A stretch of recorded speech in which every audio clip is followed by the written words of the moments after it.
1, 2.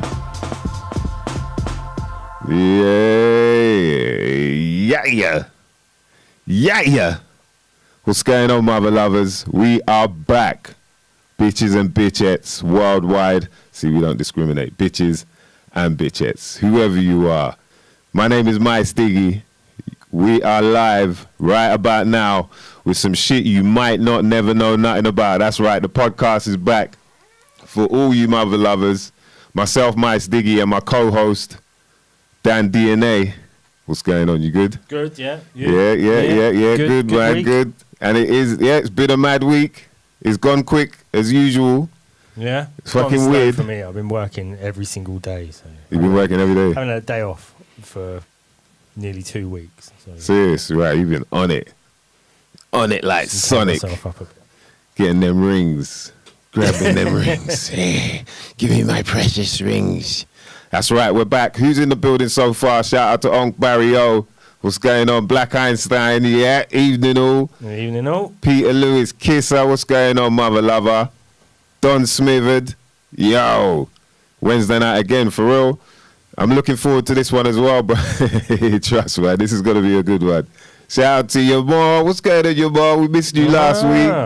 You know what I mean? Mr. Greed in the building, boy. Shout out to Ken F. Bless up. Yeah, man. It's been a bit of a mad week. I was in, what did I do? I did Born Lippy. Yep, finally got there, man. I got close to the Holy Owl. Oh, right. How far it wasn't literally on. Yeah, it's probably about just like, you could see it. You know what I mean? You could see it. So it's like probably about, maximum of 8 miles away from the Holy Owl. So I could breathe the same air as them at certain times. Put it that way, yeah.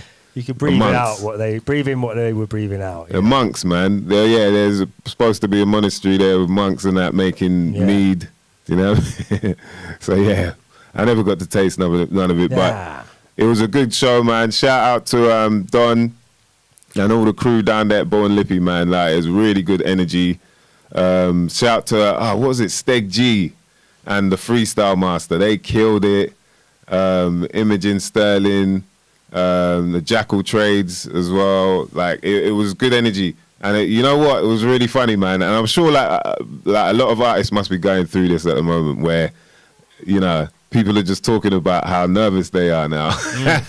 It's never really been like that. When you're doing gigs like quite regularly, it's not really about nerves anymore. It's more about anxious. You just want to get it right. You don't want to mess up anything. It's that sort of thing. And also, you just want to do it. You don't really want to just be hanging around forever waiting to do your show. You kind of just want to get it over and done with in a way. Chomping at the bit. Whereas this, now it's back like as if you're in the beginnings again. Yeah. It's just like, oh, right, so this tune goes like, I gotta remember, what's the, shit, I can't even remember the second verse, what the fuck, that kind of, on the outside it don't look like that. No. Like, no one really, but talking to people, I was like, right, everyone else is feeling it as well. Like, it's just that, that new is like the new nervous, you know what I mean? Fuck the new normal. It's like your hole had closed up again. Yeah, I guess so. Like you need to pop your cherry. Cherry again, yeah, that's it. You got cherry popping, boy. Everyone was out there popping their cherry again. They didn't even realize it, boy. Nervous as fuck. I was nervous out there. But now the show went really well. I got to meet a nice bunch of people as well, man, and hear some wicked talent out there. What people have got to say. It's a thing of like, I think a lot of people are seeing it at festivals, especially. You know what I mean? At gigs, it's certain type of people are going. There's people that are just like, look, man, I've had enough of this shit. I need to get out.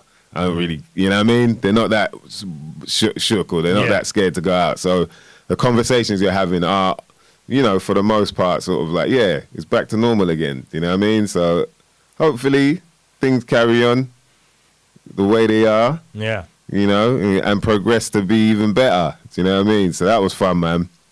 And it was good to, like, in the end I did an hour. I managed to just push it and just like, let me just throw this and that, and bam, bam, bam. Wow. And man, it was just fun. It was fun because, making sure that I was rehearsing and that, it felt worthwhile in there. And so was it all was there music? Did you have music, or what was the setup? Did you do a lot of acapella Yeah, stuff, in the or end, what was the? well, that's what happened in the end. I thought I was gonna go there and do like maybe half and half. Do you know what I mean? I wasn't sure You of brought the. your glasses and everything, and your flip flops. You brought your sandals because you thought he was going to be doing poetry. Yeah, I brought a little stool. Yeah. Yeah. I brought a little stool and some Grew the incense beard, sticks and that. Yeah, some incense sticks. Incense sticks. Yeah, like an ankh. I wore an ankh. You know, like got my beads out. You know what I mean? This is where the Jesus creepers and that. Yeah. You know, Oh yeah. No socks, sandals. dry feet, just dry raggo. Like I've been rolling through the desert and shit. Off, you know what I mean, to try and do my poem somewhere. Yeah, it's one of them ones.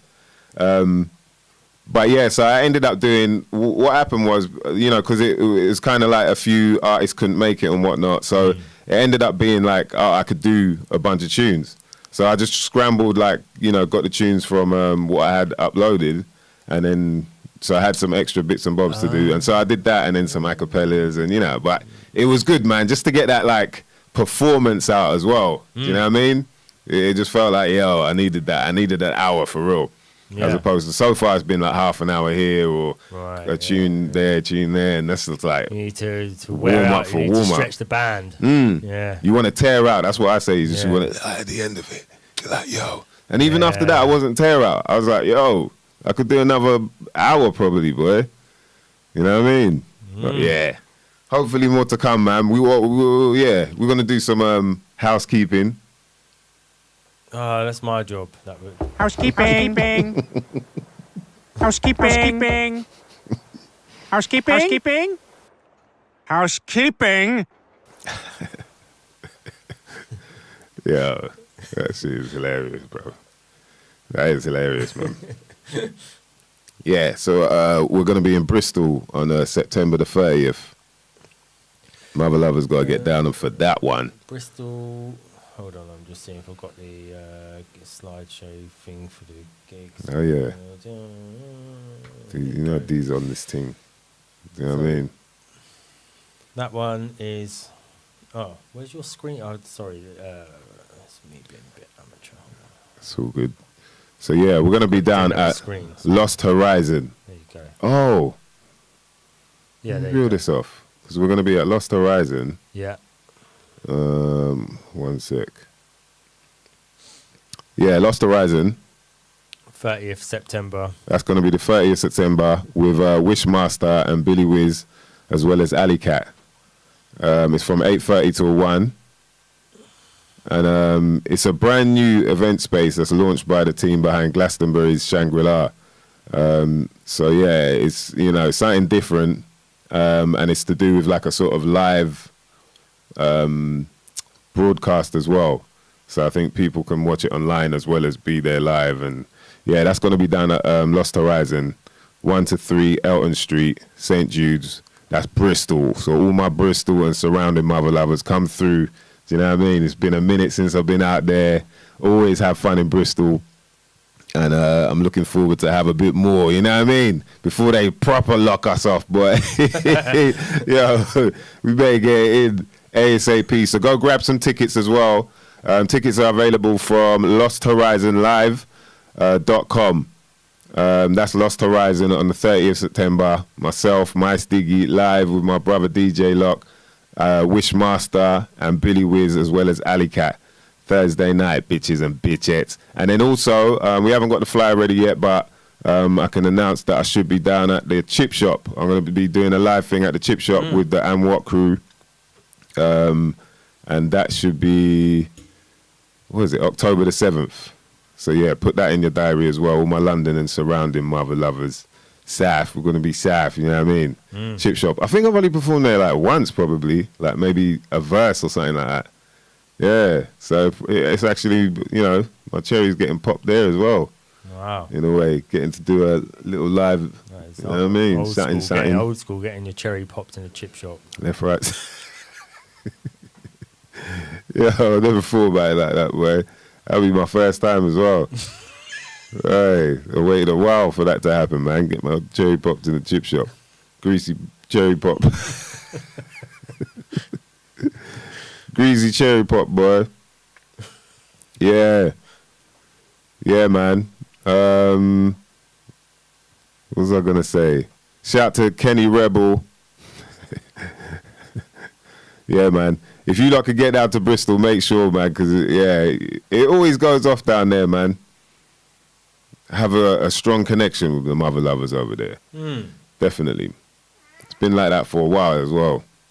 You know what I mean? Since the old low life days, back in the day, mate. You know what I mean? We did Bristol a bunch of times. Always smacked it up as well. Wicked crowd. Yeah, Bristol's like a sort of another centre of England, if you know what I mean. Definitely, man. You go there and it's like a different crowd of people, and they have like their own setup, Culture, there. yeah. Even, do you remember like with the UK thing? There was this definite thing with Bristol. Is like you don't change your accent. Yeah, you just have your carrot yeah. cruncher accent. Yeah. Don't change it for anybody. I remember them being funny about people from Bristol changing to a London accent. They were all like, "Oh yeah, betrayed us. Don't know about traitor. that. He's not a carrot cruncher anymore. Yeah. He thinks he's big from the big smoke and all Yeah, that stuff." yeah, all right. it's People used to definitely get like that, yeah. Yeah, definitely. That's deep, man. Like, you never really think about how deep that whole sense of, you know, keeping it real goes when it comes to things like that as well. Because I don't, like, it's not like I've always noticed it, but then when you do, you're like, oh, right, yeah, I guess their accent is a little bit different from someone further south or someone further west, or, you know, like, I was hearing a lot of Scottish, because we're, It's you on know, the border, we're yeah. northeast, and it's right on the border, just before Scotland. And so there were guys coming down from further up north, Yeah. as well as, you know, people from, you know what I mean, northeast. There's not much further up north you can get from there, really. To say you're going north. From Berwick, where he was, yeah. It's pretty much like borderland. You know, it's been like Scotland and England have fought over that area. Yeah. There's a lot of history there, right? Yeah. Yeah, it's funny, man. I'm reading a book right now, actually, that goes into a lot of old English history, the origins of the Anglo-Saxons. Yeah, and it's stuff that you don't really think about. But yeah, it was fun up there, man. Definitely good to see a different side of the world that we don't really get to see often. No. And being that it's not even that far either. No, I mean, you go through like 2 or 3 centres again to get up there, you know, so you're sort of like having to travel through Birmingham first, then through Manchester, you know, and so you've got all these sort of, again, other places like Bristol, they're sort of like their own centre. People from Manchester, they would just, if you just put on a London accent, if you was like a singer or a rapper, they'd just be like, traitor. Fucking traitor. Yeah. And Birmingham, Not even know if same. that's a Manc accent and all. Good enough. Fucking traitor. He's not boss, mate. I love accents though, man. To be honest, I love accents. There's so many different styles, like, you never really, you know, until you hear them, you just don't really focus on them like that. No. So you never really actually hear them. It's mad, man. Peter Lewis Kisser, that true at Dan DNA? What are you asking is what true? Please Clarify. clarify. Yeah, man. So speaking of Bristol, special guest for tonight is my brother Rez One from the Split Profits. I'm looking forward to catch up with this guy. Yeah, I'm looking forward to catching up with this guy because, I'll just see his transformation, man. You know, he kind of took a little step back from the music stuff, obviously with all this going on, you know, and he just got into a world that I'm into as well. And we've never really got a chance to actually, catch up and chat about it and how he's been. And so, yeah, I'm looking forward to catching up with him. He's been pretty outspoken here and there as well. Earlier, shout out to Bad Habits as well, another guy that's their producer and DJ, and he's definitely, you know, he's had enough for a while, man. You know, it's good to see, like, not everybody was just sitting there twiddling their thumbs, thinking, oh, well, that's interesting. Yeah. And we're like, yo, what the hell's going on here? I'd hope if you call Bad Habits, you know, you're aware of germ theory not being necessarily true. Yeah. One of your bad habits is you might pick your nose and eat it. Yeah. You know what I mean? That's very true, man. Shout out to Peter Lewis Kisser. He says soft, sandy drinking Southerners. It's true, boy. Southern softies. They call us Southern softies, yeah? Ah, you fucking Southern softy. With your fucking turn-ups and your fucking loafters. Yeah. It's true, though, boy. You people are educated, Peter Lewis Kisser saying. You people.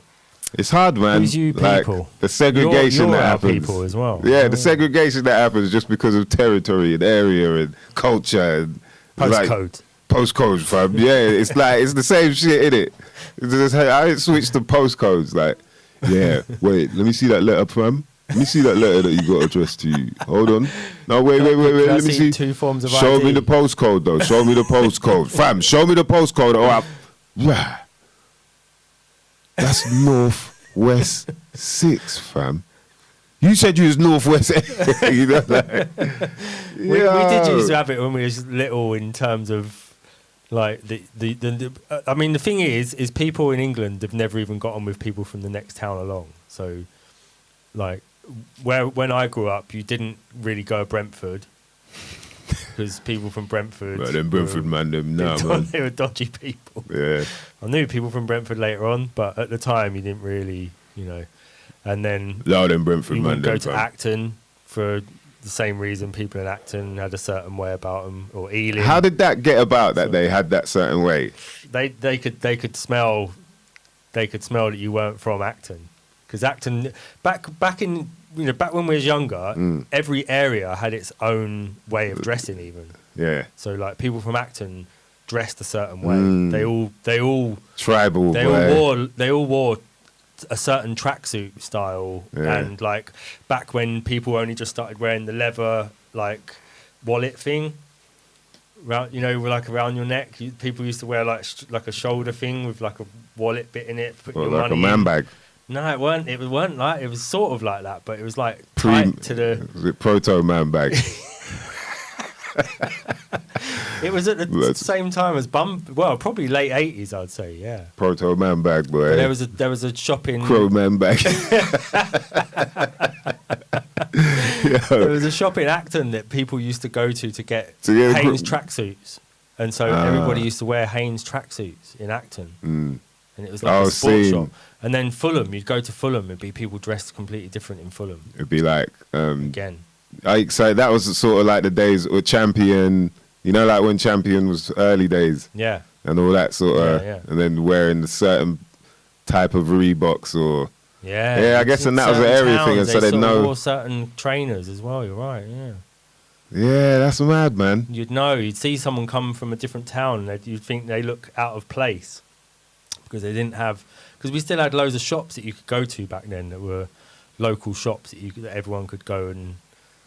Sometimes you could take stolen goods to those shops and exchange them for clothing. Your more just made me think. Is it a thing and it had zips and all that? Yeah. Was it? And it was like, so it's a few pockets and whatnot. Yeah, proto man bag, boy. Fuck, Yeah. Yeah, think about it like that, innit? Dodgy people wore it. Yeah. That's the parents of the youths now that spray paint their pants on. Yeah. Jesus. They must be looking at their kids and thinking, wow, you used to wear look really amazing. baggy tracksuits. No, they're like, wow, you look amazing. You really kept up with the times, man. You know what I mean? Some tight house pants, boy. Naff me up.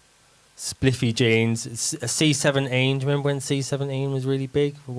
Big British Knights were big at one point. C17. I remember C17 E17 jeans. C17 was like a French jean company that was just big for like 2 years or something. And then was that like the Chippy and Naff days and all that? Chippy, yeah, Naff Chippy. yeah. Jeez. Yeah. Yeah, that's It taking was like it a period back, of time. boy, British and there was only Knights and all that. certain areas that was like that. You reckon? Yeah, it wasn't everywhere. No, it went everywhere. We used to. But how comes everyone knew about it then? I don't know. We had certain people used to come into our town, and you'd go, they're not from here because they're wearing Naff. Yeah, you could see we didn't know where to get that stuff when we was younger. Yeah, we lived in a little out of London town. Yeah. but people who came from London, you could go, he's from London. Yeah. Nah, that's true. That's true. Yeah, they knew. Because there's a different way of dressing. Yeah, and then they would probably try and rob you as well. So it's like they're definitely from London. That shit's messed up, isn't it?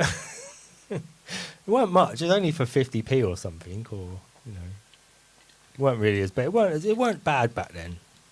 Getting Shout robbed, out to Gleam. different getting robbed back then. Yeah, getting robbed back then was cool, innit? Shout out to Gleam. Yeah, man. It's kind of funny, man. Shout out to Mixomatosis in the building. It's kind of funny, like that whole thing, you know, because I remember back in the day that people would jack man for like their trainers and shit. Yeah. They would actually take their gums, right, that bracket, bruv, that jacket. Yeah, let me see that jacket. Like, you know, like, let me see it. And then try it on. Where did you get it? Like all that shit. Like, right, can I try it on? That type of shit. And then they're never getting it back. You're like, right, bruv. Gums. Like, you're taking that home now and that's yours. Then that was like, yo, right, you jacked him for his jacket. Now you'd be like, bruv, really? You couldn't just go and buy your own jacket? Like, what the fuck is wrong with you, man? Like, what type of shit was that? Like, I mean, youths must do that now still. They might, but Yeah, then that was like man in there 18, 19, you know, you're overaged back then. That was like, right, you're a bit old to be doing that type of shit. And then what you let's go over with you, jacket. Where'd you get that jacket from? You know, like Marjorie asked, where'd you get that jacket from? Oh no, Keith lent it to me, innit? Like, that's how much of a bad man. Yeah. They had them on sale somewhere today. Yeah, that is some weird shit, man. We've got everyone's talking about their clothes here. Yeah. What, the old school clothes? Yeah. Red suede champion trainers, Fila, Cobras. Wow. Do you remember when Fila first started doing trainers? Yeah. Townies versus skaters in the 90s, round my way. That's Don Smitherd. Yeah, feelers, man. Peter Lewis Kisser, Duquesne Road, Acton was my address for a short time. Oh, that's hilarious. Wow. That's hilarious. I was born in Hammersmith Hospital, but I think it was when it was actually in Hammersmith, not. Now it's like Duquesne Road, isn't it? Yeah. Go on. That's Peter Lewis Kisser said that. Yeah. Oh, shit, he was in West. Man was in West. Man didn't show my man was in West, though, yeah? Troop trainers. Troop trainers, yeah, Jesus. That reminds me of Joe Blogg's jeans. Do you remember the jeans where it had like the pants? It looked like it's like there was a cutout bit, but the on the back Leather chaps, you on about? And they were jeans, but then they were like cutout bit on the back. Yeah, that's yeah, I fucked up there. That actually did sound like that's not what I'm on about. And it was like. It was like coloured, so it'd be like, red. Yeah. Around you know what I mean? Red. What the fuck they have to pick red for, man? It might have been green. But them jeans, it's like, bruv, they used to be cool. It's like, yo, people would wear that shit and it was like, it looked cool. It's like, what the fuck was going on then, man? Where it looks like you got like a fake pair of shorts kind of sewed onto the back of your jeans. What was that? That was the beginning of it. Yo. Now it's just people with rips in there, do like designer tears in their jeans. The designer tears thing is a bit mad. Some of the shit is just like, it's fair enough if you got one or two little strips where it's like, oh yeah, they've worn out. I've worn them for so long that my knees are.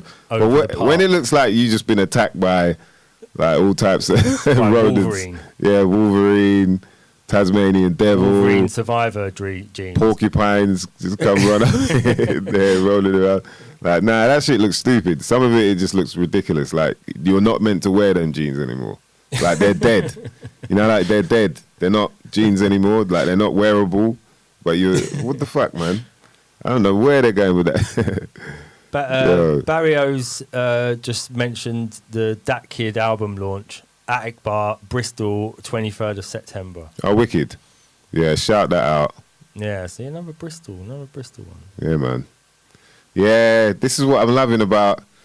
Exactly, we can do that as well. Is like if there are any releases or whatnot. I'm thinking of. I'll chat to you off air about it, but I'm thinking of speaking to someone and getting like updates on stuff that's out as well during that week. Like, I think that's a good idea. Yeah, because that'll be another thing that you know, we can keep circulating is letting people know what's out, what's coming up, who's got gigs where, whatnot. So people know, you know what I mean? Joe Blogs, boy. Yeah, them Joe Blogs jeans. Jesus. They were trouble as well, innit? Yeah. The little gollywog looking dude and that. He looked like blackface. You know, like the minstrel mask. Was that, that's not Spliffy you're on about, is it? Yeah, Spliffy, that was it. Yeah, Jesus. And his name was Spliffy. Peter Lewis Kisser, I see man walk out Elaborate Grove in socks. Yeah, see it there? Yeah. That's what I'm saying. Socks. Man used to get jacked for their garment for shit they had on. It wasn't like just, you know, the jewelry thing. Yeah, bro, see the trap, see the chain or whatever, ring. That's bling, yeah, that's all shiny and that. But where it's like, yo, bro, them jeans fit all right on you, bruv. Like, bro, what the fuck? What the fuck is going on there, man? Like, what were people thinking? Like, yo, you're putting on the next man's trainers and that. And then what do you do with your... Yo, yeah, that shit's funny, man. People were getting jacked for their garms, bruv. Like, what the hell? It's nuts, man. Gleam saying now it's £1,200 phones. Yeah, that's it. That's true. Is it? That's what it is. The people still jacking phones and that, yeah. I guess so, yeah, for real. If you just use up the credit, just like make loads of phone calls for like 2 hours, use up all their £10. Stream your brethren's, like make a playlist, Spotify playlist with your brethren's album in it. Sign up to Spotify as soon as you get someone's phone. That's what people do now, boy.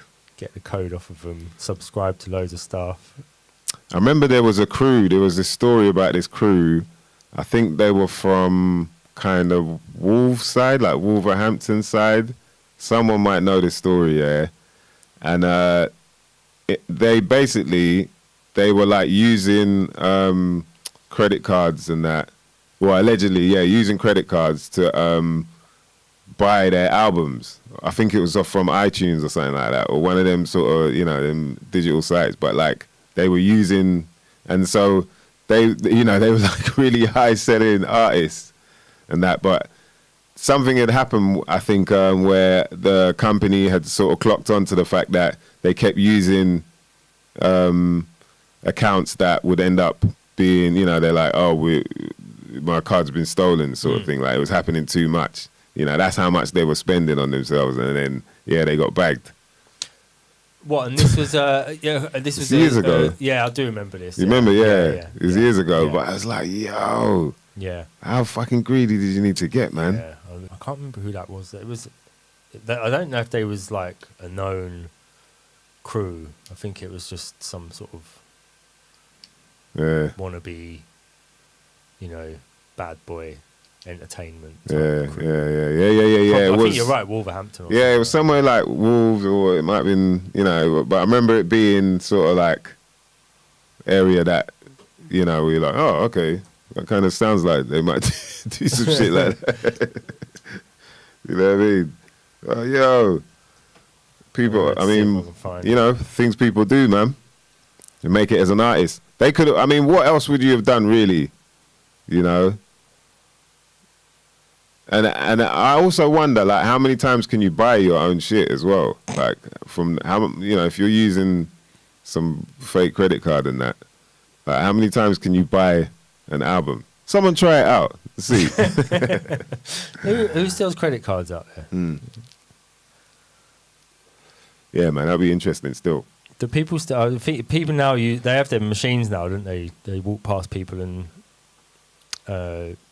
What, the tap machine? Yeah, tap machine. Yeah, bro. See, I'm not in none of that, bro. No, but that's apparently what people are doing. Nah, I don't touch them tap machine. I said to them, yeah, bro, I don't want a card with that. I don't want that shit, man. No. That's asking for trouble, boy. What, you don't have a touch? No. Nah. You can write a letter to them. What, and just say I just want it no touch? Yeah. Right. You don't require that. Do not require, my friend. Yeah, is anyone losing frames? I think I might have been losing frames as well. 300. Shout out to Mr. Green. $300,000 in total. They collected in royalties from buying their own music with stolen credit cards. 9-member British gang. The gang made up of 6 men and 3 women, including 1 DJ. They negotiated a 40% commission for themselves before using stolen credit cards to purchase $750,000 worth of their music.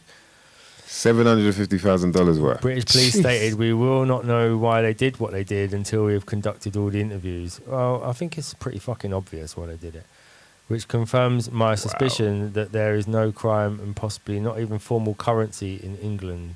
What? The scheme managed to inflate their almost certainly fragile musical egos. Don't talk about us like that. And net a pretty penny at the same time, and the British police won't know why they did it until they ask them. Doesn't say who they are, though. They're saying that the I think the stream's buffering. Doesn't look like I'm having any problems there. How's it coming out, you lot? Because if we have to, yeah, man, reboot before Res One comes on. Otherwise, it'll be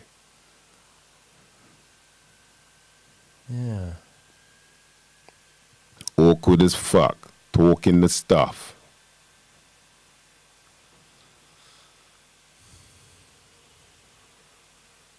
Yeah, it doesn't seem to be. It just looks. Is it like better now? No, it looks like it's. The sound is fine. Shout out to Ken F. Yeah, all I'm seeing is like a circle on the actual YouTube. Yeah, the satanic circle. Yeah. Father Time. Chronos stops time. That's like, Yeah, it's weird.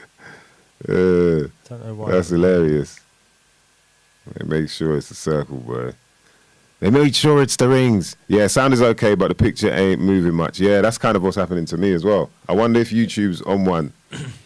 Or, yeah. This might be one of them. Yeah, I'm not. Gremlins. I'm not sending. I'm sending the stream out, and it's only. I'm not actually sending much out, so it's not really like we're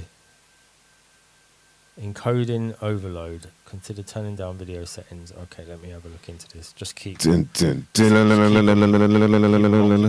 All right then. Sorry about that, mother lovers. You know how it goes sometimes when we're doing this live and off the cusp. It can often, befuddle us what goes on behind the curtain. No one knows what really goes on behind the curtain, but there's some way to find out. There's always a way, mother lovers. So the sound is all right, but yeah, it looks like, because I'm getting the same thing actually when I pulled up the screen. It's on some buffering thing, you know, them way there. So yeah, we might have to reboot and then come back on the other side before we get Res 1 on, otherwise that's going to be messy. Yeah, is it happening? Okay, Don Smith had said the same as well. Picture frozen. All right. Just turn One a few sec. things down. I'm going to turn a few things down. Dun, dun, dun. Yeah, refresh for real. Some shit we might not never know nothing about, see? These things can happen, man. I want to give a shout out to all of you lot, man, that are locked in with us every week as well, all the crew. You know who your names are. I was chatting to someone the other day. Oh, yeah. When I was at Born Lippy event, and they were asking about the food bar stuff. And, he said, "Oh, are you not on food bar anymore?" And I was like, "Nah." I goes, "Rad, I don't think it's been like 3 years or something. It might even, when did I did the ayahuasca in 2018. So 2018, yeah, that's 3 years, man. It's coming up to 3 years very soon. So that's how long we ain't been on there. But already, I know that I'm smashing. I'm already, it's not like the numbers are crazy, but I know that I'm already smashing what we did on Food Bar with the actual show, because they wouldn't even tell us, you know what I mean, what the listenership was. Right. Yeah, so, you know what I mean, like the main thing is with this, obviously, we want to build it more and more. We're going to get the studio set up in a way where it's going to be, this is the standard, everything's going to be set a certain way as well. because D's just, he's one of them wizards that likes to get things in the perfect order, perfect place. And so there's some new bits and bobs of equipment that are going to be popping up, and he's going to need to configure the jugglings. You know what I mean? That's some shit you might not never know nothing about when people configure the jugglings. Yeah, once we do that, man, we'll start going off. Obviously, there'll be space here for people that might want to rent a room for a couple of hours here and there to do their own podcasts and whatnot. So, yeah, man, as soon as we start getting that in order, we'll let you mother lovers know. So we're still freezing. Yeah. Man said it looked like I was blowing a kiss. That's hilarious. All right, so do you reckon we should reboot and then... Yeah, probably. All right, you lot, Restart, we're going to come reboot back. the stream. We'll probably come back on another stream now because obviously, you know what I mean? I don't want to be getting someone on and it's not working. That would be ridiculous. What's that seem like now? It looks like, to me, that looks like it's working again properly. Yeah? Hold on, let me get it live. Yeah. The thing is... Right, I put it to 720 now. Yeah, it looks like it's smoother now. Yeah. How's that doing now? Gremlins. Yeah, shout to Gleam. He's disappointed. You know what, brother? I'd have loved to have you back on, but, that's how it went, man. There's some stuff, obviously, I can't really talk about because they made sure of that. But basically, there weren't enough people listening to the actual show.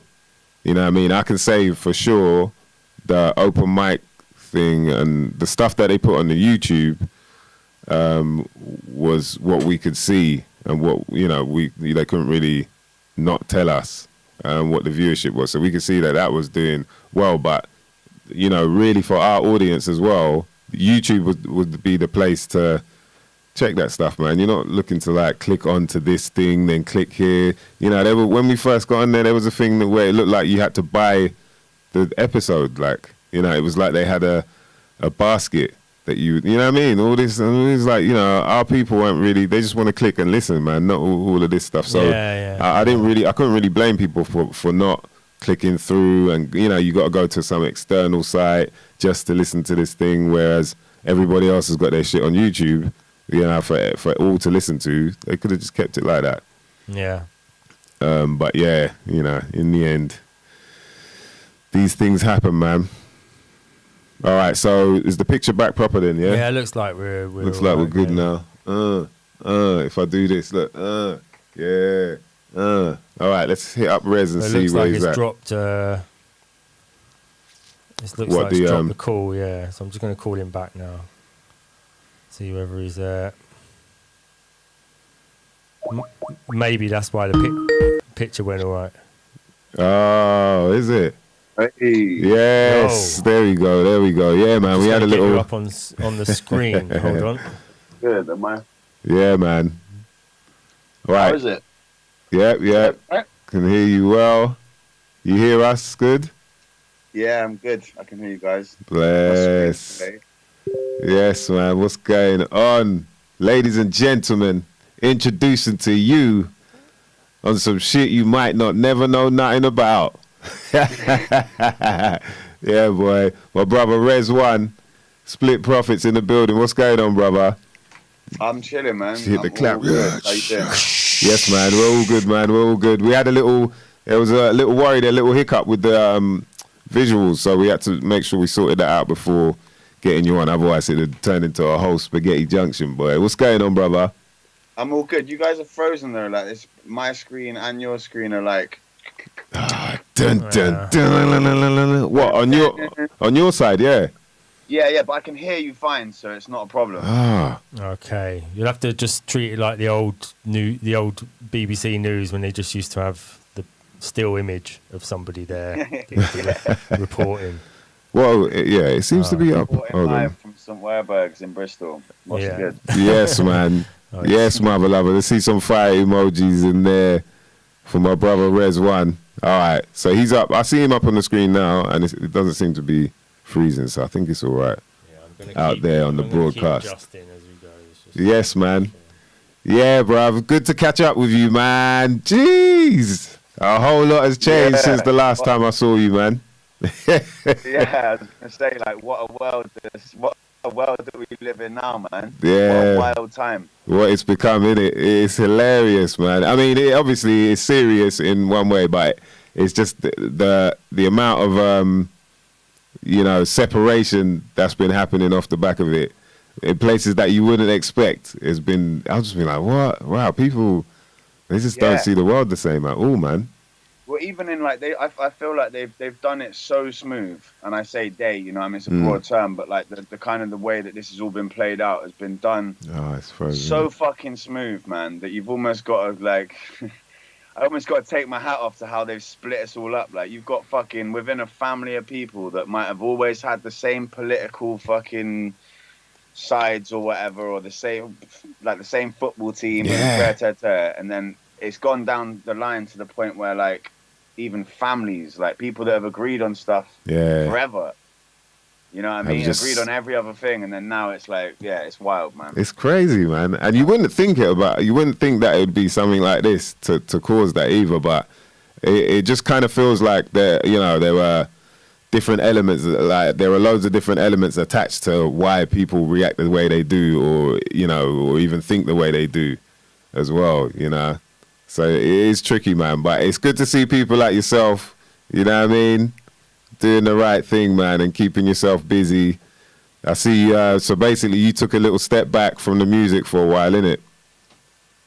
Yeah, kind of, man. I mean, I've been like working with people, with Green Brick, you know what I mean, helping put other artists out and stuff, and just been taking, it's just family time, man, you know what I mean? I've taken a step back from the music, reevaluated, like, do you know what I mean? I'm fighting a lot. I'm training a lot for with the MMA and stuff like that. So I'm just kind of getting on a healthy tip and trying to keep focused, and like, I mean, the music's still there. I'm still like, it's not gone away. You know how it is. But yeah, I've just been trying to work on myself, man. You know what I mean? And it's different when you have a kid. You know, it's like everything kind of changes. Yeah. The whole world. Yeah, congrats on that as well, man. Yeah, got a little res, boy. Yeah, man. So, all right. So you mentioned the Brick Records thing. Can you break that down for people who might never know nothing about that?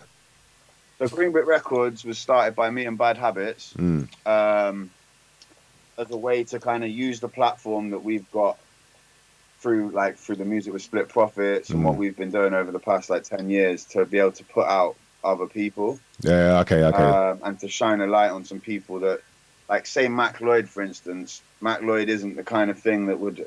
His music isn't something that would be necessarily straight away associated with what I do. You know what I mean? It's not hip hop. It's like really soulful and bluesy. And I just want to be able to do, like, I don't know, have more different strings to the bow. Do you know what I mean? And like help put out people that I think are dope. So we've got a compilation record coming out. I mean, I haven't really talked about this too much because we've been keeping it until we've got all the videos. And exclusive. Stuff done, hold that up to the Brick Top Volume 1. Brick, yeah.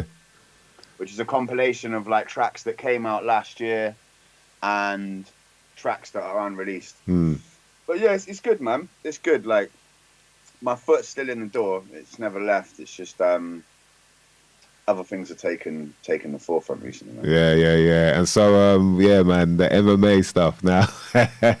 now you know I'm heavy into that already. And I know you did that track, right? You made what was the track called you did? What the wrap ups, the MMA wrap up things? Yeah. I just did them. Yeah. That's it. That was like, to be honest, that was like wanting to do a wrap up, but not wanting to do a wrap up. So I was like, fuck it, let me do an MMA wrap up, man. Let me do something that you know what I mean, something that I'm into. But yeah, when I saw you started training, bruv, you told me like, yo, bruv, I've started training MMA. I was like, what? What is it that made the switch? Like what? Yeah. Tell me, what was the story for you? It's funny, right? Like, one of the things that really did it for me, yeah, and I've told this to a couple of people, but like, I've always been a bit of a scrapper, yeah. Like, you know what I mean? I've had my fair share of like run-ins with people, and I've always you know, some people got that fire inside, man. I've always had a bit of a warrior fire inside me. But when I had Leon, my son, me and my missus were watching this drama, man. I don't know what it's called. Like you might know it, but it's like some English cop. This female copper goes out to Belfast to start following this murder case. And there's this guy who's basically going around, and it like follows, you know who's doing it the whole time, whatever. But he's this serial killer, and he goes and kills like loads of women and that. And there's this one scene in that, where like he goes into this house and like he's like about to kill this woman or whatever, and the brother runs in with like a bit of 2-before and just hits the dude across the back. And the guy just turns around and just fucking beats the shit, just kills him basically. Wow. And then when he's getting interviewed, they're like, so why did you kill the brother? Like, what was the need in that? And he was like, well, anyone who can't protect their family, when someone's like trying to kill them like that, like deserves to die. Wow. Something clicked in my head, and I was like, bro, you know what? Like, I can handle myself, But if you've been doing, say, I've been doing MMA for 9 months now, If I had a scrap with someone who has no fighting experience, they haven't got a fucking chance. Yeah. You know what I mean? Like a very small bit of experience will take you a long way. Yeah, man. And I think I was just like, right, I need to not be smoking. I need to be healthy. I need to not be on the party vibe. I need to just get focused and learn some shit. Because I'm 31 in like 2-3 weeks. Yeah. And I want to be learning. I want to be fit. I want to be healthy. You know what I mean? And if I can do all those things and learn how to fucking turn into a killer, like, cool. That's heavy, it's man. It's good fun, man. It's good fun. Yeah, and it's good discipline as well, isn't it? Like, it humbles you in a way. You realize, like, wow, I did not know. I thought I knew how to fight. Like, the next minute you're getting flipped by some, like, dude half your size. You're like, what? Bruv, how did you do that, you know? I've been choked out by, like, there's this one kid I roll with, like, he's, like, ranked in Britain, but he's 15, and he's choked me out countless times. 15-year-old kid, just bam, I'm there tapping. You know what I mean? Yeah. It's really humbling, man. It's good. It's healthy. Like, how I got into it was... something you did as well. Did you get into it? Were you doing PJJ or...? Yeah, I was doing everything. So I was doing boxing, Muay Thai, jiu-jitsu, wrestling. And you're doing MMA, yeah. Yeah. And but like the story of how I got into it, it's funny because Jargon, the other natural born spitter. Yeah, Jargon's illish. Yo, so with Jargon, like back in the day when I'm talking about, all right, for me, obviously, I used to be into wrestling as a kid, but once I found out it wasn't real, I was like, oh, what? You know, I was like 10 or something and found out. I was like, right, it's not even real. And also when I was about 14, I did kickboxing for like a year. But so fast forward now, I'm with Jargon. This is like 98, 99 probably. And like I'll be at his and we're writing, and he'd have on like the UFCs, like the early UFCs, the UFC like number 6 and you know. And for people who if you used to watch that shit back in the day, you'd like it looked like, you know what I mean? It didn't look real because you'd see like a little dude, it would be like Hoist Gracie, some little guy, and he's wearing the gi, you know, like looking like he's in a karate suit or whatever. Yeah, and then he'd take down this big dude, you know, like I think it might have been like Tank Abbott or something like that, but he was like kicking his legs, and then kicking his legs so much that he couldn't handle it. He's like, hopping and all that. And then the guy takes him down, and I was like, this ain't real, man. You know, I used to, because of the whole wrestling thing, I was like, this shit ain't real. Yeah, but we used to watch it. There was another guy called Troy Telligman, and he's got like one pectoral missing. He's all blenched, like proper like Dolph Lundgren looking, but he's got like a pectoral missing. So, you know, you just like a caved in, and you're like, what? You know, and he's beating people, and you're like, yo, man, this ain't real. And then fast forward now to about 2009, 2008 or 9, and I got a call from World TV, this guy Mike, and he was like, bruv, would you be up for like walking in a fighter he's got an MMA fight and all that? I was like, what, walking him in, performing a tune? I was like, yeah, cool, all right then, because I did a dub plate for him. So I was like, you know, it'd be something different, and it was like on, you know, whatever channel, it was on like Channel 5 or something like that, I think. And so, you know, I was backstage with them as the guy's getting ready. It's the first time I meet him. Shout out to Lee. He was a militant fighter as well. And I'm watching them get ready and all that, and I was like, oh, right, they look like they're really, you know, they're hitting the pads and You know, I was like, oh shit, this looks like, you know, it's proper fights or whatever. And it was only like I walked the guy out now, did the tune, walked the guy out, and then now we've got seats in front watching the fights and whatnot. Bruv, when I start seeing the blood, like, like that flying past me, I was like, yo, I was like, right, they're really fighting. Like they say. And then from then, I was locked in. I was hooked. I was like, yo, this is for real. All right. Because in my household, we used to watch boxing. You know, we got family that were boxers and whatnot. So, you know, there was always a lot of like martial arts kind of in the background anyway.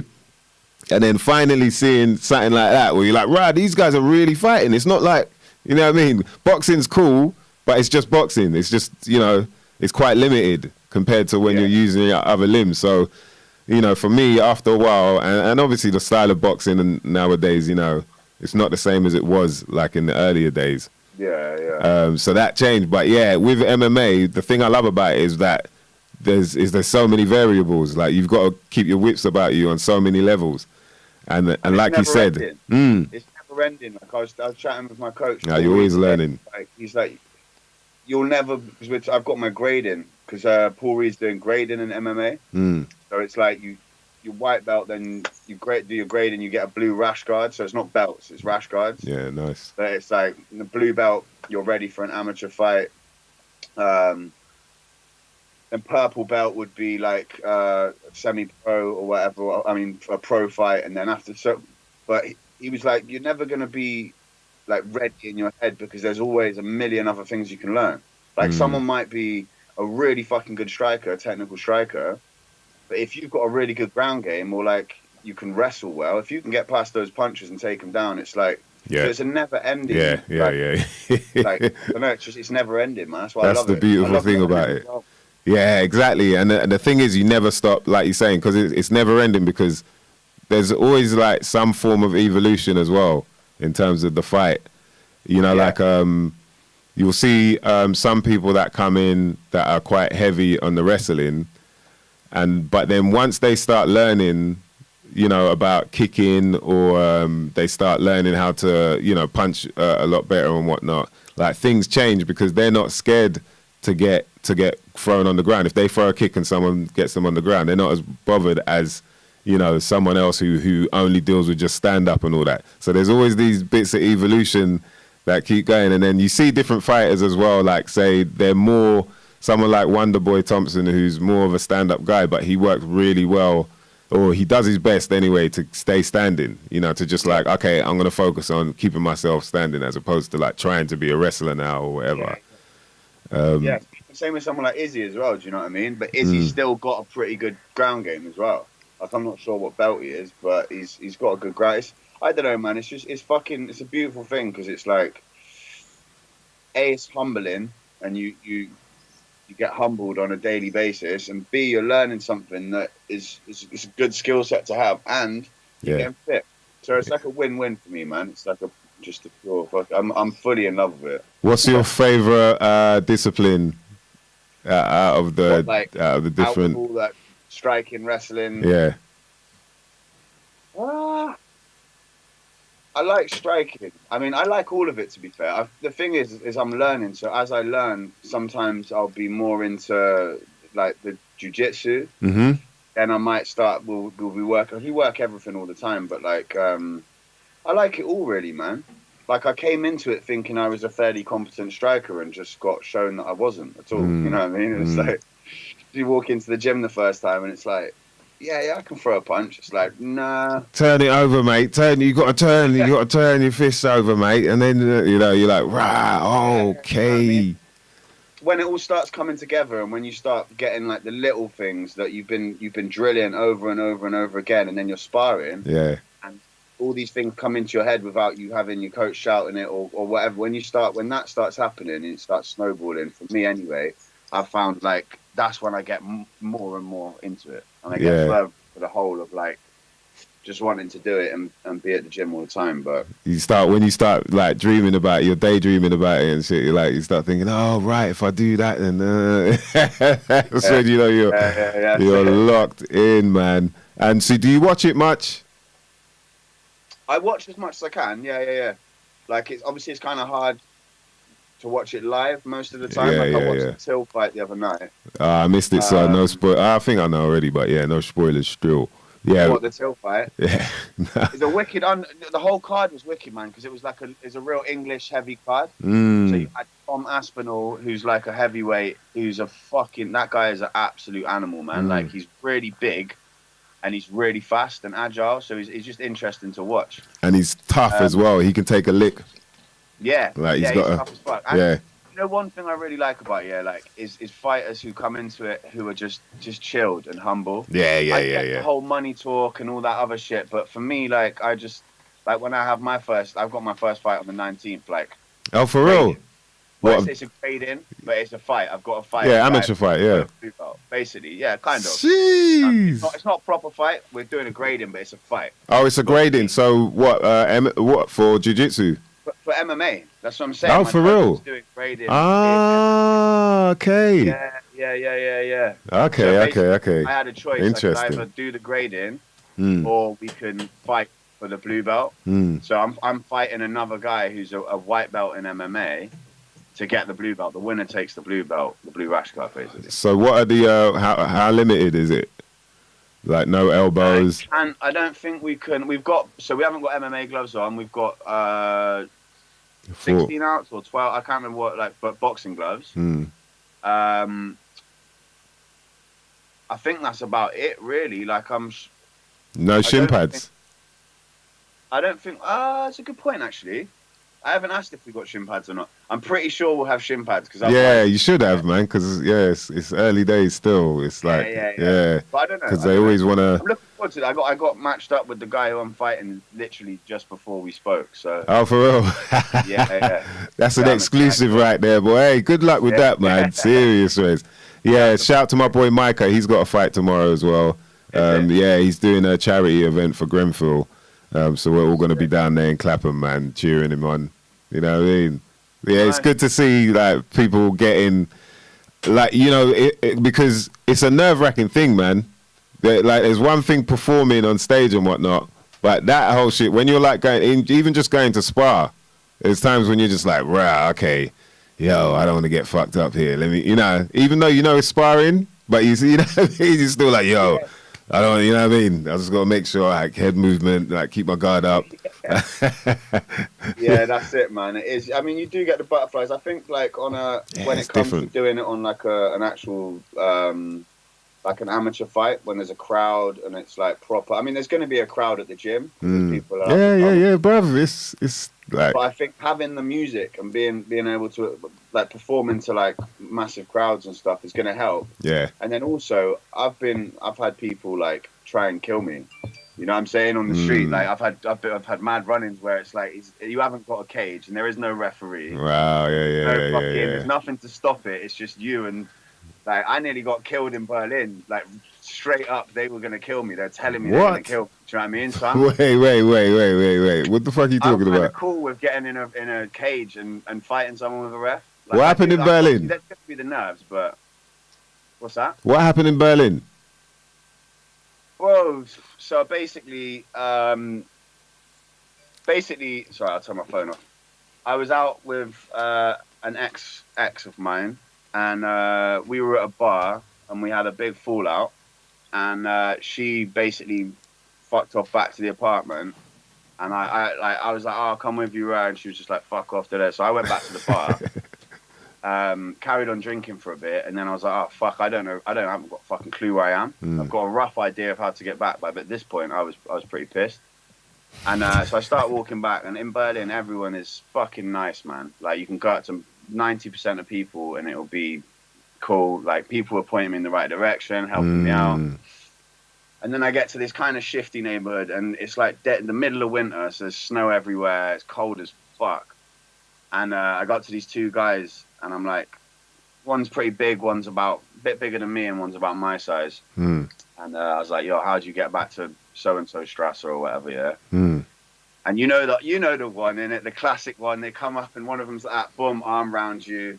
And then the other guy, bam, tried to dip my pocket. And I was like, I fucking had this shit before, man. You're eating off a poor man's plate. Leave it out. Leave me. Do you know what I mean? I'm drunk. Like, allow it. And they were like, no, we're friends, da da da da, and did the same thing again. Fucking And my hell. just immediate pissed up reaction just hit the big dude. Yeah. I lamped this guy, and they just he switched, man. And it was like in a big Arab neighborhood, and these two dudes were just like, right, we're gonna kill you, and they started chasing me down. And I'm there running, like pacing it. Every now and again, I turn around and fucking try and throw a couple of punches and slip something. Jeez. I was screaming. Like, I ain't gonna lie, man. I was like, Yeah, because you're on your jacks in Berlin. Help, like running down the road, like these two guys, like, we're gonna fucking kill you. And I slipped round, like, run round this corner and just fucking slipped out in the snow. And these two guys, man, like, I got saved by about 4 or 5 kids who heard me shouting, maybe. And I'd woke up, and these guys had, like, they were kicking me unconscious for I don't know how long. They kicked me so hard, I ain't gonna lie. They kicked a bit of shit out of me. Like, that's how real it was, bro. These guys had to come and like lift me up off the ground there, like it was ragged. But that's one of a few experiences where like that's kind of happened. So I feel like getting in a cage and having like I like controlled violence. Now I've started training. There's no way I'd get in a street fight. Yeah. See what I'm saying? That's what I'm saying. It disciplines you in a way. Yeah. You're like, actually, that's probably not a good idea, man. No, it's fucking stupid. Like I give thanks to whoever or whatever that me and some of my boys have all managed to get through to where we are, because we've been in some fucked up situations where like something could have happened to someone or one of us. You know what I mean? And like I'm glad that I've grown the fuck up and nothing did happen. You know what I mean? Jeez, boy. Yeah, that's big, man. You know how it is, mate. Yeah. Nah, definitely, bruv, man. It's good to see the growth, bruv, man. Come on, it's been years as well. Yeah. See, I remember recording at yours with the dogs and that. Yeah, it's mad, man. I was thinking about that the other day, man. Yeah, man. And it's weird because it doesn't feel, when you think about it, until you think about it, you're like, right, shit, that was 10 years ago now. Like over 10 years. But when you know, it still feels fresh. Do you know what I mean? Yeah. But yeah, man, like we were saying, so many things have happened along the way.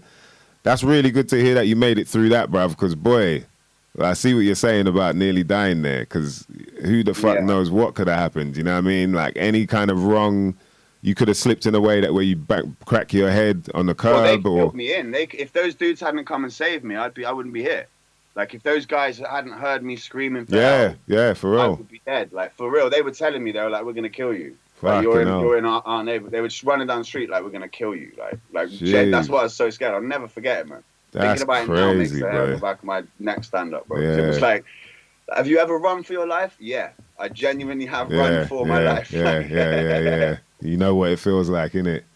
And it's funny, man, we were talking about that a while ago as well. It's when you have those sort of experiences, man, they change you in a way that you're a lot more calmer in hectic situations as well, compared to others might be, and which helps you sort of, you know, work things out for yourself. It helps you think properly when you're not too jittery, and you know what I mean. That sort of thing matters. I think you can apply it to like you saying it. Do you know what I mean? Like, it disciplines you and it makes you calmer in situations. It also makes you calmer in like day-to-day situations. You know what I mean? Like things like, I don't know, the more experience you have with like, not say real life situations, because everything's a fucking real life situation. You know what I mean? Anything can be considered like this is real life, but things that matter. Those kind of life and death, like real on the edge situations, I don't know, it makes it easier to navigate just daily life, I think. Yeah, exactly, because you realize what matters and what doesn't. You know, you start to focus more on the things that do matter. You know, when it's all said and done, like all the rest of it is just like, yo, that shit's it's just noise in my life. That just makes things more hectic. That's just shit that I could tell people I've done, but it doesn't really matter. You know, it doesn't really, you know, there's nothing there really. So what's the point? You know what I mean? And it's like building, but you're not building anything solid. It's all hollow. Do you know what I mean? Like all these sort of hollow memories that you're making. In the end, what do they mean? Do you know what I mean? And obviously that's not for everybody. Like some people may want to pretend they're fucking James Bond or, do you know what I mean? Whoever the fuck they want to be. But the bottom line is, when it's all said and done, when you go to bed at night, who are you then? You know what I mean? it's then you really. going to bed, isn't it? That's not. Yeah. Like, no one knows that the shit that you're really going through. Do you know what I mean? Yeah. So you said the fight's coming up in a couple weeks, yeah? Yeah, the 19th September. is 19th the grading. September, yeah. Good luck And for if that, man. if I win that, then You get it hopefully grading. early 2022 will be my first amateur fight. Yeah, so you looking to go pro then? Like all I the mean, way, or? If I can, yeah. If Jeez. time permits, and like if I can, like, because the thing is like with the music, the platform, I've already got a platform. Mm-hmm. So if I apply that, like, I'm obviously still going to be doing the music and stuff, but like if I can keep going and I don't get injured and it's all good, you know what I mean, and I can keep training and it's all good with my partner and my kid and stuff like that. Yeah. If I can have a few amateur fights and I win them, you know what I mean, I've got potential to draw in a crowd because of the platform. You know what I mean, people are gonna want to see me get knocked out or knock someone out, innit? Like, it's gonna be one or the other. Like, but I know that it's possible. It's doable, man. Nah, and that's I'd like true. to do it because it's just another it's more experience, man. It's more life experience. Yeah. Nah, exactly, and it's something you want to do as well. You know, like a lot of people think that stuff is kind of crazy, like where people want to become like a professional fighter, but everyone's got their passion, man. People are into some weird ass shit. Some people just like, you know, they're into hula hooping. Some people, what are they things called? Pois. Fire poi. You know what I mean? What's a player Poi, you know them people that swing them thing like it might be fire, and they're swinging it around like that. Yeah. I look like I knew what I was doing there when I was doing that. Yeah, you look pretty legit, man. He's done it before. Yeah, I have tried it. I got to give it him as a present, actually. I was like, yo, this is all right. Diablo, Diablo things where you flick them up in the air. Yeah, people are into some weird ass shit. Sack. You know, hacky sacks, yo-yos. You know what I mean? Yo-yo. Yeah, for real, man. You see some of them youths, bruv. Some of the youths now, like I thought, you know what I mean? The Coca-Cola yo-yo challenge. Come on, bruv. Like, I could walk the dog. Like, I could walk the dog. I could rock the cradle. Do you know what I mean? I could walk the dog, then rock the cradle, bring it back. Like, man was in there still. Yeah. Like, but yeah, now, for what? Now, the shit that they do now, you're like, bruv, come on, man. That ain't real. Like, you ain't really doing that with the yo-yo shit. So, you know. I haven't fucking seen yo-yo shit in bruv. a long time. It's next shit. What's the other thing as well? Oh, skipping. Bruv, Skipping. have you seen the like speed group skipping? Like the kids when they're doing like the speed skipping. Bruv, it's next level. If you could pull that up, bruv. Like speed, it's like extreme speed skipping. And they count. Bruv, you're just like, what? Like, when do you practice that? Like, how do you... Do you know what I mean? It's madness, man. But yeah, so the shit people get into is like, bruv, if someone wants to, like, you know, be a martial artist and actually get to compete as that, there's nothing wrong with that, man. It's their choice. Do you know what I mean? It might not be for you, but I'm sure you're into weird shit, man. Well, the thing is, one thing that people say to me, and that, like, we'll joke about sometimes. Sometimes people will be like smoking a cigarette, like, man, fucked up, man. You're gonna get really hurt. Like, isn't that really bad for you? Like, drinking a pint, like, fuck. It's like, mate, like, hold on a second, yeah. Like, why are you telling me this? Like, I could walk out my house tomorrow. I could not even walk out my house. My house could collapse on itself. Like, a meteorite could hit Earth tomorrow. You know what I mean? Like, there's no point in living in like in fear or something that could happen. Yeah. And it's funny how people that are quite often unhealthy will tell me that it's a dangerous thing and stuff like that. I'm like, bro, what you're doing to yourself eating that fucking McDonald's is dangerous, man. Yeah. I say, I mean, look, it's just gonna kill you slower, like. Yeah. Well, these are the sort of things that I've been realizing throughout the years that I'm gonna look very carefully at who I'm taking my advice from, because I realize that I've been taking advice from certain people that are not really that healthy anyway. So it's like, I don't think I should be listening to you in the first place if you're still eating McDonald's and talking about KFC and it's like, oh, bruv, all right, cool. Yeah. Do you know what I mean? We can still be friends. Like, Stop giving me advice. Yeah. It's just I won't take the advice, or any guidelines that you're trying to give me, because, boy, you know what I mean? It's mad because, like, you've even got, so say with the vaccines now for kids, right? All the health officials said that they shouldn't be vaccinated. that Is it? kids should be vaccinated. And the government are like, yeah, cool, all right, we're still gonna go ahead. Yeah. It's well, You know? yeah. See, them sort of things, I feel like that's their way of telling you what you should, this is what you should be really doing. Like exactly how you said it. That's how people should hear it. But then there's just all this noise that, you know what I mean, just kind of smothers what you're really just meant to listen to and hear. And then it just turns into this whole confusion. Yeah, but but this, all this information that somebody's put together, and like, yeah, all right. But the bottom line is the people that, you know what I mean? Like the people that I should be listening to, I'm supposed to be listening to, who the professionals are saying, yo, we don't need to do this. So that's it. That's the bottom line. You ain't the people we're supposed to be listening to anyway. Yeah. You know what I mean? I don't think any of them are really, but like you said. And, well, you also got like conflicting sides of that narrative. So you've got healthcare professionals that are saying one thing but getting completely ignored because it doesn't fit the whole narrative. So you've got people that are PhDs and doctors and got doctorates and all sorts of shit in biology or chemistry or in vaccine or whatever. Do you know what I mean? And they'll be ignored if they're what they're saying doesn't fit the narrative. Yeah. You know what I mean? And it's like it's a tricky fucking. It's mad because it's all happened at the same time as Brexit as well. So it's like it's a coincidence. For us, do you know what I mean? For like that's another reason why I took a back seat on the music, because like I was playing a lot of solo shows abroad in Europe. That was kind of my bread and butter, really. I was going to France a lot. I was going to Germany a lot, Austria, Switzerland, and that's just fucking gone. You know what I mean? And it's like it's us as artists. It's like, when is that going to come back the same? I don't think we'll ever have the same as what we had before. But yeah, when you say that, you mean like it's not going to be as easy to go back and forth and whatnot, or Yeah, just the whole. I mean, the shows are going to be the same, innit? Like, I'm sure people love music, whatever, and people are going to act the same at a show. You know what I mean? But there's something about, the ease of it. The ease of being able to travel around Europe and do these shows without, like, having the fucking anyone on your back about tax or about visas and tests and fucking, you got to be double jabbed. It's just like, it's a hard one to see the end of, man. It's hard to see. It's hard for me to see the end of, like, this fucking tunnel that we're in at the moment. Yeah. And how it's going to pan out, you know? What was did you from the beginning? Were you already like, okay, something's not right with this, or was there something that woke you up, like, and you was like, hold on a minute? Very beginning, man. I was gloved up.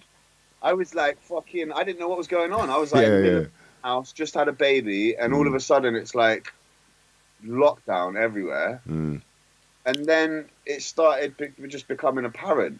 I think it became pretty apparent pretty quick that, like, it's not what. From when there's a 28-day clause that states that it doesn't matter what you fucking die of, you could get hit by a car, but if you had COVID within 28 days, then it gets marked as a COVID death. That's all I need to know. Do you know what I'm saying? For me, that's all I need to know. Why would you need to inflate numbers like that? Yeah. That's never been done for influenza. It's never been done for fucking anything ever. Like smallpox and that. If you had smallpox, you died of smallpox. If you got hit by you know what I mean? Like, it just. That's when it got weird, isn't it? There's no logic to that. You know what I mean? I just can't see why would you have a 28-day clause unless you were trying to inflate numbers. And also, like, just everything that's happened. It's been the biggest transfer of wealth since fucking you could march into a city with a load of fucking men on horseback, kill and pillage and rape and take everything. It's never been such a big transfer of wealth from the common man and woman to the rich elite, you know? And that's just fucking figures. That's no conspiracy or anything. That's just like, you can look at data. It's easy to look at, you know? So I think the Great Reset and what they've been talking about in the World Economic Forum and people like that, they've been talking about this for years. Bill Gates has been talking about vaccination and population control and all sorts of shit for years, you know what I mean? And I'm no expert on any of it. You know, I'm not going to die on any fucking mountain saying this is like, I know exactly this or whatever. I know how I feel in myself, you know what I mean? And I know how I like my health and how I can control that as best as I can. But yeah, it's gutting, man. It's gutting. It's gutting to see what's happened. It gets me down to the point I just like, sometimes I got to switch off because it's like, how can everyone be so Blind to it. blind, yeah, to what, in my opinion, I thought, even within like our scene, right, within UK hip hop, yeah, Mm-hmm. there's been certain people that are like firing shots at anyone speaking out or anyone saying anything. Mm. You know what I mean? And it's always done in a slightly underhanded way, and it's always a bit like, oh, no, but you know, they're having little digs and stuff, and it's like, I thought this was about like letting people do what they want. You know what I mean? I thought it was like if you want to go get the vaccine and you want to like, and that's what you believe, that's fine, so long as I don't have to do what you necessarily believe, and I don't get guilt tripped into feeling your way. Why should I feel your way? So long as I'm not hurting no one, I'm not being prejudiced or fucking nasty or doing anything to harm anyone, then why the fuck can't I just live my life, you know? Yeah, that's the part that really kind of made it messy, was like, oh wait, because before you'd heard about H1N1, you know, MERS or whatever, and it was always like, oh, over there, okay, oh right, over there, you know, it was never like, and then but this turned it into, like you're saying, right now I can't even do what I was normally doing. I was just traveling, same thing, going abroad, mainly into Europe, doing gigs, but all of a sudden that's locked off because of something that people are saying, or, you know what I mean, these things that people believe. And then as I'm searching, and, you know, obviously, like you said, worried at first, but then after a while you're like, okay, let me search for the other side of things apart from what they keep feeding me. And you start to see there's a lot of holes in what's going on. But then you feel like, wow, nobody else is really that bothered to even look at all of this. They, you know, whether they want to feel like, oh, they're paranoid if they do so, or maybe they're going to run into some type of news that they feel is a waste of time to look at because it's not real from the jump without even looking at it or whatever, then, you know, it's going to create this sort of thing where there are a bunch of people that are like, yo, you know what, this doesn't need to be happening the way it is happening. And then there's a bunch of people like, no, what are you talking about? It's better to be safe. Oh, just in case. And well, if you died, you know, all this stuff where you're like, bruv, you're just you're regurgitating the same shit. I've read the same shit. I've looked at the same shit that you're regurgitating. Yeah. There's a whole bunch of other stuff. Yeah, it might be a bit scary. It might be a bit like, oh, a bit real. Do you know what I mean? But this is who you've got to become, is the real you, man. Like, there ain't all of this pretending to be someone and, you know, having your persona and whatnot. That's all dead now. You're seeing what's happening to all these people that are personas and, you know, got people worshipping them. It's crazy, man. It's also the echo chambers. That's something that's dangerous, is like the way that... definitely. Have you watched Coded Bias before? Have you seen Coded Bias? Mm-mm. It's have you seen it, Dan? No, don't think so, no. What is it, a series? It's a documentary basically about how algorithms are racist. So, like, because of what is already out there that's been input into computers or input into, like, our history and everything else. Yeah. Certain algorithms have become racist. So say if you're applying as like a single black mum or whatever, and you're applying to get a mortgage on a house, you would be less likely if it was based on, like, say it was done through a computer, like through it's hard for me to explain without like just fucking butchering what I'm trying to say. But watch Coded Bias, because computers and echo chambers, like the echo chamber of, like, I remember when Corbyn was running for Prime Minister or whatever, Jeremy Corbyn. And in Bristol, like, I had arguments with my uncle and shit. I was like, mate, he's got the whole youth on his side. Like, I was thinking that all the young people thought like I thought. Because anytime I went on Facebook or in my little fucking echo chamber, everyone that I was friends with and was thinking the same thing. Yeah. It got regurgitated back to me, and I'm there thinking, oh yeah, this is cool. I completely forgot about half of England that don't think like that, or more than, you know what I mean? Yeah. And it's dangerous because we get caught up in these like little boxes of like comfort where everyone's telling you you're fucking right and no one questions each other. And then when you do question each other, it turns into fucking throwing insults or trying to cancel. People don't talk anymore. It's like, bang, like, you did this, so you should be, let's cancel them. Like, what the fuck? Like, what happens to people getting better as people, you know what I mean? Someone improving themselves. And it's trickier even in our world because, you know, like, obviously the music we grew up on, a lot of it was even, I wouldn't say a lot of it, but there was a key amount of music that was kind of warning about this other side of the world that might be lurking. Do you know what I mean? That seems to be showing their face a lot more now. So it's even weirder where certain people, I'm like, Rab, were you lot even listening to the, you know what I mean? Like some of your favorite albums were talking about this stuff, but you lot just all of a sudden it's like, oh yes, you know, you're like, wow, it's a different world, man. Yeah. It's a different world. It's like amnesia. Like I got COVID, yeah, and it was shit. I had it through the hottest week of the year, like a couple of, what is it, like a month or so back, couple months back. And it was shit, but like I didn't forget. Like when I was a kid, and like I've had flus where I'm fucking hallucinating. My fever's so high. Like I got chest infections where I was fucked for, you know what I'm saying? I'm not downplaying it because everything's dangerous. But like, did everyone forget about having real bad flus, or like has everyone forgotten about other things? Because it's like, I don't know, man. It seems like people have got this like world amnesia. We just forget about shit. We just get fed something new the next day, and it's like, boom, all right, that's it now, and everything in the past kind of gets forgotten about.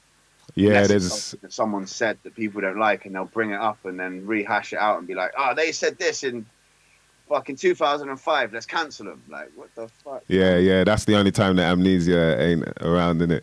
Yeah. It's kind of scary that as well, where it's like, what? So now you're just gonna search for. You're not even going to try and recall anything off your head. It's just going to be searching for stuff online now. Everything is online. And some things I think we shouldn't forget about. There is some things like certain, like what politicians have said in the past, that like the shit that Boris Johnson said, that shouldn't be forgotten about. Like talking about watermelon smiles and letterboxes and shit like that. We shouldn't forget about things like that. That should be, but those people don't get cancelled. You see what I'm saying? It's like it's usually entertainers. Like fucking the stuff that Joe Biden said in the past. You know what I mean? He's the president of the United States. That guy said some off-key shady shit and been part of some off-key shady shit. Yeah, he's even on camera done some shady shit, like all with the youths and that. There's like all montages of him, and then people will see it and they'll go, yeah, but at least he's not talking about sleeping with his daughter like Trump. Nah, he's not talking about it. He's actually doing it. He's doing it on the camera. What the fuck are you talking? Like, I'm just like, yo, people, we just see the world differently. You know, like you start to realize, like I've been getting heavy into star signs and whatnot, birth charts and that. And you start to realize like, wow, these things do correspond, like as above, so below. You know, there are certain people who just don't, maybe they're more of their signs are in the fire world, or, you know, so they're just not even about any balance, or they're just about chaos. And that's what's going on in their head. We don't see it. Like they might have that staunch face, but in their head is just chaos. And that's why they just can't see the world the same way that you do. You know, it's a different train of thought. And so of late, like for me, because like I was quite outspoken about this shit, you know, as soon as I found out last year, and you know, I could tell like for some people, it was like kind of offensive to them that you're even speaking your mind. The sad thing is that it's the other way around for me. It's like, you know, I'm someone that's been injured off that shit. So when people are like ranting and raving about it, you know, I feel a bit offended. It's like, yo, you know, some people could end up with the same kind of accident I have, or even worse. So, like, I think more mentioned it, man. Yo, it's your choice. Like, you know, let people do what they want to do, but don't let it like now spill over into somebody else's life where they're being hindered as well, which is what's happening. That's why it's so frustrating. But they don't see it like that, you know? Yeah. Have you had like fallback, like fallout from being outspoken about it then? Yeah, for sure, man. I got like, there was a couple things I was meant to be on that I got taken off, like from BBC, as well as like there were certain shows where they just all of a sudden were like, oh, we're not going to do now, blah, blah. You know, it's kind of an excuse, but I could tell like, oh, that's why. You know why? Yeah. Sainsbury's stopped following you on Twitter, didn't they? Sainsbury's stopped giving me. Yeah, they stopped following me, boy. I don't know. Probably, I don't know, but I was kind of expecting that. But have you found like a backlash from people with like your closer friends and people within the scene that you've worked with? Yeah, definitely. I'll tell you what. Yeah. I wouldn't say so much a backlash, but I can tell that they kind of steer clear from talking about that sort of stuff now with me. And I think you know, it's sad because I feel like some part of it is like denial. Is like, yo, if what you're saying is real, then yo, this whole world is fucked. My whole world is not what I thought it was. Do you know what I mean? And so they'd write this like the red pill or the blue pill. Most of them are like, yo, I like this steak tastes good. Like, yeah, I've seen some of that and I kind of know what you're on about. But they don't, if for them to step even further, like you're saying, going down any rabbit holes or whatever, to actually take some of this in, and it's like, nah. They'll make up any excuse they can to say that, nah, the world is cool, that everything's cool, man. Nah, man. No, your birth certificate, yeah, but, you know, whatever, you know, it's just like, yo, you know. Yeah. You lot are lost. Shout out to the Linda's Farm crew, man. There was a bunch of people, sorry, at this gig that I was at in Berwick upon Tweed. Yeah, there were a lot of people talking about maritime law, admiralty law, you know, all the birth certificates. I was like, yo, God, it's good to hear this shit out and about, you know what I mean? Yeah. I remember going down that rabbit hole, man. I went down that one deep, like fucking maritime law and common law and all the rest of that. That's it. Yeah, it's mad, but it's the thing is with this is like it's hard to act on shit like that because you really got to, like, if you were to say you got into some sort of case or whatever and you tried to pursue the like common law, like this is a statute, I don't have to abide by it, and like give your affidavit to the Queen and shit like that. If you go that way, they will make your life fucking hard, man. Yeah. And they would make everything really, really difficult. So it's like they've set it up. Like, wasn't like the word conspiracy, wasn't that like invented by the US, like some US CIA? Well, they say the CIA. The word is that the CIA came up with the terms conspiracy theory or conspiracy theorist, and that meant that you were. How, like, but the word. 10 years ago or so, yeah, like everyone who watched like Zeitgeist and stuff like that, most of the people watching this would be considered like left wing, yeah. And now the narrative has changed, and like anyone who's a conspiracy theorist or whatever is suddenly right wing. Yeah. And like I think that, man, I said it before when we first started talking, but they've done it smooth, man. Yeah. There's a lot. They've done a smooth, like real, like long-term fucking 50-year plan, like whatever it was, MK Ultra shit, but they've done it smooth, man. Like, and people can say what they want and shit, but like half the stuff that even you were talking about at the beginning of this, when you were being outspoken, and some of the people that have been outspoken about it, like vaccine passports. Yeah, people. So I'm saying it's coming true now, but if you said this like at the beginning, like, oh, this is what's going to happen, mate. They're going to have us all fucking, you've got to show a vaccine passport to get on a plane. People will be like, shut the fuck up. Yeah. And because it's slowly trickled in, we'll just do this and then this. And it's like, you know what I mean, fed to us in like little doses. Now it's just no one's even questioning it, you know? Yeah.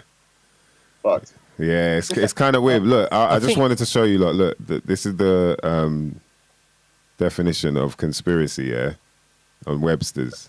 1828. I was just going to say, I think that, like, really, conspiracies have always been sort of right wing. I don't think it's like, I think that even going back to like JFK or the big conspiracies early on, is that they had a fear that there was like some sort of communist overthrow happening, or there was the stuff in Cuba, the Cuban Missile Crisis, and the Cold War in America. It was all about the fear of communism. So I think conspiracies in general have always sort of been like a right-wing thing, but I think that's part of the mindset of people who tend to think conspiratorially, is that they're afraid. I'm not saying they're not true. I do agree there are some actual things going on in the world that people call conspiracies, but they tend to be things that are about infringing on your liberty.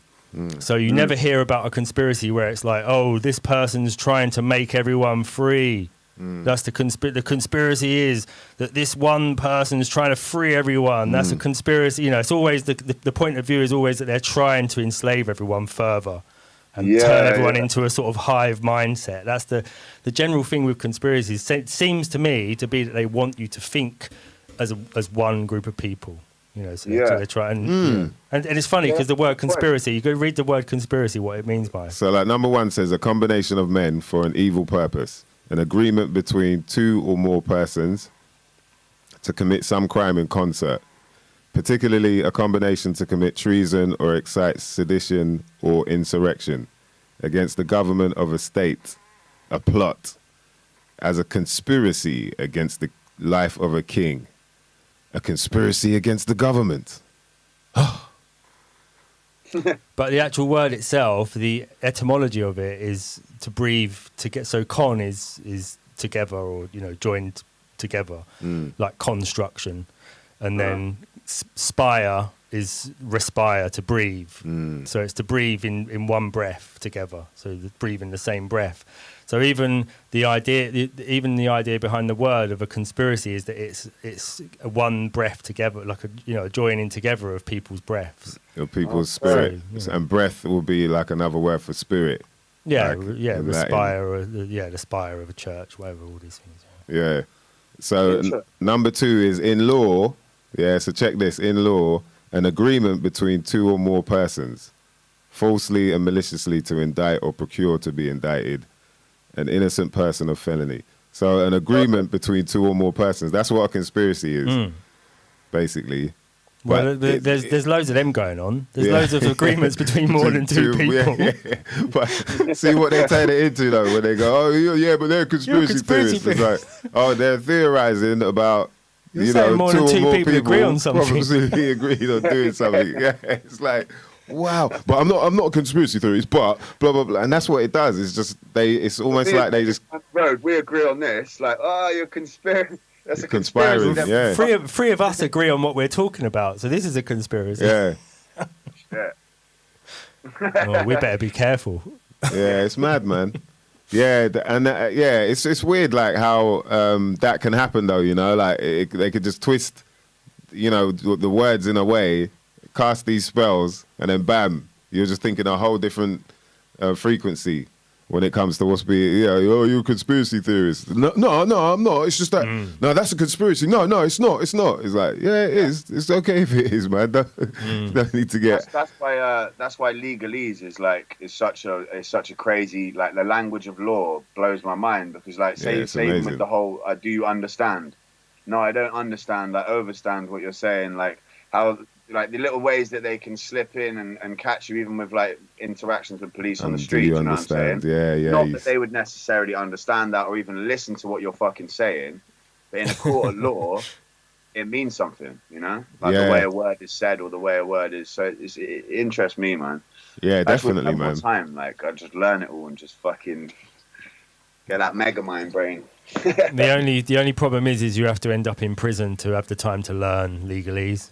So, then it's too late. Well, I mean, the thing is, like, people, you do get arrested, but you get set free quite a lot because they're not really holding you for anything, when it boils down to it. But for show, a lot happens. So people are always like, oh yeah, that shit don't work. And for a lot of people, it doesn't, because they don't really know what they're doing. There's very few that do, and the ones that do, they actually step out of the system, because that's really the whole point of it, is for you to not be doing any of this shit, virtually any of the stuff that we do in terms of that has anything to do with commerce, like, exchange of funds in some form or way. That's part of it. So, and people don't really get that in it, like, because there's nowhere to learn that shit. There's no way, even, like, it's not like you get an email or a text like, oh yeah, there's a new statute, there's a new law here, just in case, you know what I mean? You got to go and search for that shit. Yeah. You got to go and search for that shit, let alone what the fuck is it saying? You don't even know what it's saying anyway. Yeah. But yeah, that's a whole nother story right there. What's your guys' thoughts of, like, do you want to stay in cities, or, like, do you want to get... Yeah. What's your thoughts on that? Because, like, me and my lady, we've been thinking, man, like, I love Bristol and I love living in a city and, like, everything else, but raising a kid, man, like, part of me just wants to fucking not go off grid, because it's just a bit extreme for me, that, like, it wouldn't work with my lifestyle, what we do, or anything like that, but part of me wants to get the fuck out of Dodge, man. Yeah, are you thinking, like, leaving the country, or, like, what kind of... Not even necessarily, I mean, I'd love to, if I the country and still, like, if I knew another language, otherwise I'd have to move to, like, I can speak a tiny, tiny bit of French. My mum used to speak French to me when I was a kid. Ah, oui, oui. Was to move to France. Like that was my plan. It was like patterned out, but it never ended up happening. But like I don't know, man. Even like Wales or somewhere where I can still get back to Bristol quite easily. Yeah, yeah. But like, you know what I mean? Just have a bit more. Just not be in a city. Yeah. It's weird, man. Like, I don't know. It's hard to see, like I said, the end of the fucking tunnel that we're in right now. I can't really picture it. But we've been living quite comfortably in this like world since like the 80s, the 90s. Yeah, there's been like the Gulf War and there's been wars and things like that. But as far as like money and comfort and stuff, like even if you're like poor, it's still not fully fucked, you know what I mean? In the West, anyway, in England, it's been fairly comfortable for a lot of people, you know what I mean? And all of a sudden, everything's just like, I don't know. Yeah. I can't really picture where we're going to be in 5 years from now. I can't. 5 years ago, I could picture where we were going to be, you know what I mean? And you would have been probably way off with what we've got now, though, wouldn't you? Oh yeah, fuck yeah, completely wrong, man. I'm not in a million years would I think we'd be in this situation. Even when everyone was like, "Yeah, we're going to go into lockdown," I was working at this this studio company called Pirate Studios, and I wanted to leave because it was good money and like it was all right, you know. But I wanted to leave, and they were like, "Look, don't leave. We'll pay you more money. Like we want you to stay on." Da da da. I was like, "Nah, I've got to do my own thing." Like 2 weeks later, furloughed. Whole company furloughed. Oh shit! Serious? I missed out on what, like 8 months or like God knows how long of just money. Jeez. Just getting the bag every I did not believe month. it was going to happen, man. I was like, no, man. We've had it with SARS. We've had it with this. We've had it with that. Like, it's not going to happen. And then all of a sudden, it was like, boom, lock the fuck down. Who knows what's happening, you know? Fucking hell, man. And people don't see, and I bet you a bunch of people don't realize that. They don't know that at all. You know what I mean? That you've gone through all of that. You know, having a little one as well. Yeah. And then they got the cheek to complain when you're saying you're not happy about this situation. They got the cheek to it's like, bruv, come on, man. You get guilt tripped. That's the scary thing now, is, you know, like how, like in the ghettos, like in the Warsaw ghettos and shit like that, when like they got people to snitch and like say where the Jews were hiding or whatever, and like in every situation when crazy shit's happen. I'm not comparing this to the fucking Holocaust. Don't even, you know what I mean? It's not that. But I'm saying the way that they can like get people to turn on each other. And how they've done it with this is like they've got everyone to kind of turn on each other in a way that's like with guilt. So it's like you said before about, oh, you'll fucking kill Beth or whatever. Like, how would you feel if your nan got in, she died? Like, you know what I mean? Yeah, people start saying that shit. Like weird level of guilt where it's like, well, it's hard to argue against that. Like, how would you feel if your nan got it and your nan died? Well, obviously I'd feel shit about it, but we all die. Like, you know what I mean? We all die. People die of flu every year. I think it's 2014 to 2015. Like, there was something like 30,000 people in the UK that died of flu. And that wasn't with a 28-day clause. Yeah. That was 30,000 fucking people, or however many it was, that died straight up of influenza. Like, you know what I mean? So I don't know. It's a fucking tricky one, man. I mean, you're saying it's plain and simple right there, man. You know, but for some reason, people just won't. They don't really want to see it that way, and they'd rather, you know, keep going with what authority says. And yeah, you know, I don't know. It is kind of weird to see, to be honest. It's weird for me to see because I thought it was quite obvious what seems to be going on. You know what I mean? But yeah, I'm glad there are people that see it as well anyway, because then you know you're not going crazy. Yeah. Anyway, you know what I mean? You're like, okay, yeah. I'm saying. You know, you guys should talk to Bad Habits as well, man. Yeah, definitely, man. Because he seems to, like I was saying it earlier, I was like, yo, he's definitely been outspoken about what's been going on from early, man. Yeah. And he's deep down the rabbit holes as well, man. Like, he's like, every time he's like watching some video and like fucking, just like, he's on his shit, man. And he's interesting to talk to about it. But it's a hard one, man, because like I think there is more people that think like us. But they don't necessarily go on a podcast and talk about it. And they're a bit. A lot more people are going to start being more outspoken about it when they realize, okay, I've been double jabbed, but I can still get COVID and I can still pass it on. And I've still, like, with the vaccine passports, it would make more sense to test people before going into a club, because you could be double jabbed, show your thing, show your vaccine passport, but you could be carrying COVID. You know what I mean? So, like, none of it makes sense. Right, it's not meant to, man. That's why it's not meant to. You know what I mean? It's made. Look how, like I said, there's this real simple and plain way that everything works, but they just throw in all this mist, green mist, brown mist. Some people get red mist. Do you know what I mean? They just get, and it's the whole load of confusion where we could probably like link up about 10 different artists from the scene, and everyone will have their own idea of what's going on. Everybody, you know, whether it be like our majority think the same way, but they'll just have their own story as to, no, this is what I think's happening. Do you know what I mean? So, like you said earlier, it's the perfect storm, man.